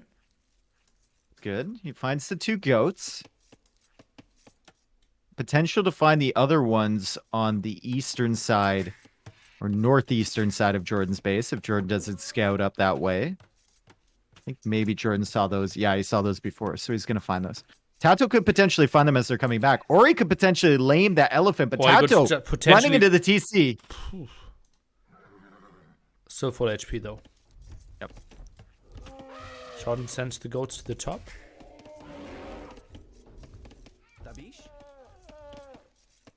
Pre-mill drush for TaToH. No surprise there. Yep. Oh, so much elephant dancing here for Jordan still. Oh, that's so much work to kill the elephant. Oh. Yeah, he doesn't take that risk. Yeah. And it also he has Mayans, so he can sit there and take a few more hits from that elephant. Yeah. Foreign wood for Jordan here. Has enough wood to drop down a barracks himself now. He's doing it. He's going out to mill those ostrich and the zebra with Japanese. Only 50 wood for the mill, so that's a pretty good play. Yeah, I like it. The MBL set where MBL was playing Japanese, he got the last hit on the elephant when TaToH was trying to kill it with militia, and he didn't go out to mill it, and I was very disappointed. Okay, how far away was it from his CC? It was probably like, it wasn't as far away as those ostrich. It was probably like to a little bit past where the stone is from TaToH. Okay, yeah, that's too far, I believe. Oh, Bro. maybe. 400 food Yeah, how much is worth 50 wood. Ah, he was Japanese as well. Okay, I can see it. Yeah. Okay, Jordan going for the walls to the gold, so he's going to secure his wood line here. So he needs one more wall there. The drush is on the way from TaToH. And it is only a 2 militia drush. More popular than the 3 militia drush this tournament. Yeah. Achieves pretty similar results. If you're getting in, you get damage. If you're walled out, you don't do damage. That's simple. Jordan adding a mining camp there with the villager nicely snug inside, so she's going to be safe. And TaToH behind this has not started to add any walls yet. He's just playing Dark Age right now, gathering his food, buying himself some time with this military pressure.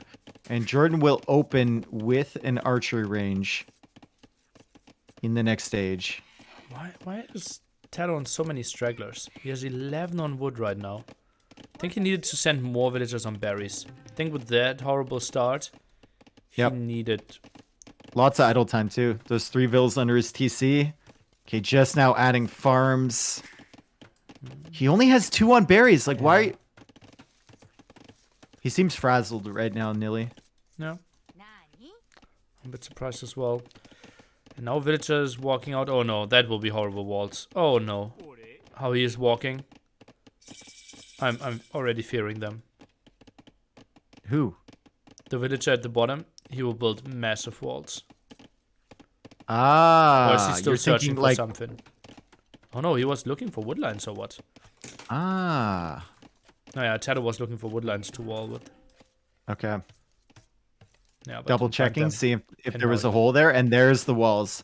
Thought he might go to the stone, but he's going to go a little bit closer to the TC, maybe a little bit safer. The eagle is here from Jordan, however.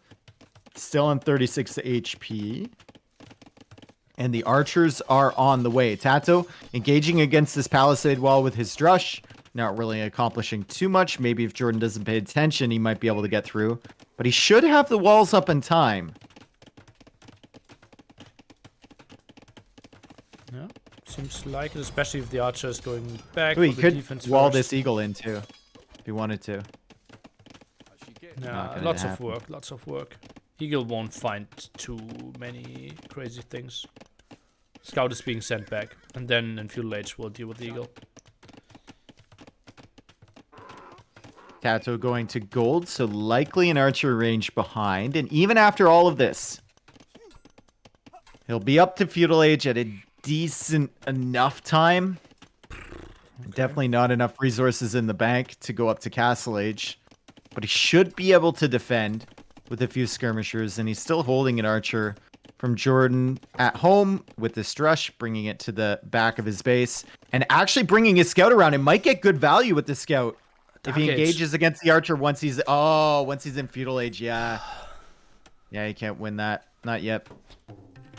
That was for some house walls. We'll be fine with that. And well, we talked about how Japanese could be reasonable against Mayans, but all those plans included like some men-at-arms, skirm openings. Early pressure. Yeah. You want to get a good position. You don't want mines to control the middle of the map, for sure. And TaToH's Drush is now dying for free at the back. These guys do not care. These are Omega Chads here in Nilly. Look at this guy. I'll take it. I'll take it. I'll take it. I'll not take it anymore. Remember me. All right. In the Feudal Age now, TaToH. Going for a range and going for a market. So is he thinking about just going up to Castle Age now? Is this actually just a Drush FC? I think this will be more than thinking. Scout safe with 2 HP. Nice. Nice. Double archery range. Is this CA? Japanese CA. I mean, they get decent upgrades. No, he goes archers, No. right? He can't play CA. Disappointed. Disappointed! Thank you, Kevin Sorbo. Appreciate it. Who? The guy who plays Hercules. Okay. Kevin Sorbo. Didn't know that you were that knowledgeable. Well, I remember he was the lead in Andromeda, which is also an excellent show. Really? Yeah. Thought it would be really bad. Although it had lots of seasons. It was a good show, dude. The later seasons were bad. The earlier seasons were good. Okay. Heavy market usage by JorDan now as well. What's the play now? Eagles? Crossbow? I think I go crossbow. Yeah, I think crossbow feels better here, right? Your opponent's walled. Just feels more natural to go for crossbow. When TaToH tries to go for a clear up here.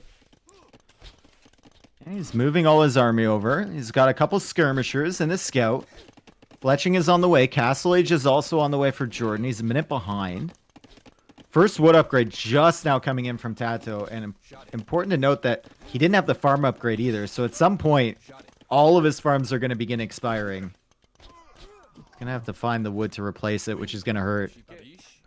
But JorDan doesn't have it either, but it's still, he's Mayans. They should last longer. Yeah, most of his farms being built in Dark Age. At some point it is going to hurt. But archers getting cleared up. Nice moves here by TaToH. He's nicely had a military. An eagle being added. Now? Yeah. I think you go eagles now that your archer mass has been cleared up. And that's the idea from JorDan. He's going for a second barracks. Has quite a few villagers on gold. Does not have the stone because he sold that earlier. So he can't go extra TCs right away. And we are actually going to have a pretty competitive Castle Age here. Which I did not expect. University for TaToH. He had a villager moving forward. So thought about the forward siege workshop.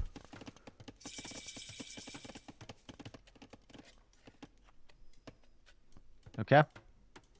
Archers from TaToH. Only 2 crossbows here. And 2 skirmishers. And JorDan did indeed buy the stone that he needed for the second TC. And he's going to go 2 TCs here. Adding another archer range. So 2 TC Eagle crossbow production. Okay. Eagle skirm, kind of, right? It feels so wrong. Gonna be crossbow from JorDan. Huh.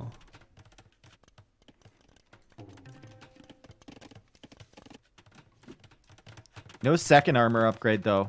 And no Eagle Warrior research in yet. So TaToH can take some really good fights against these with the crossbows early until JorDan gets those upgrades. And obviously JorDan is going to be adding another TC. So 3 TC for him as soon as he gets the wood. Okay. Where is he placing that one, though? In front of the woodline at the right-hand side? On the stone, maybe? Or maybe just inside and tries to play the long game.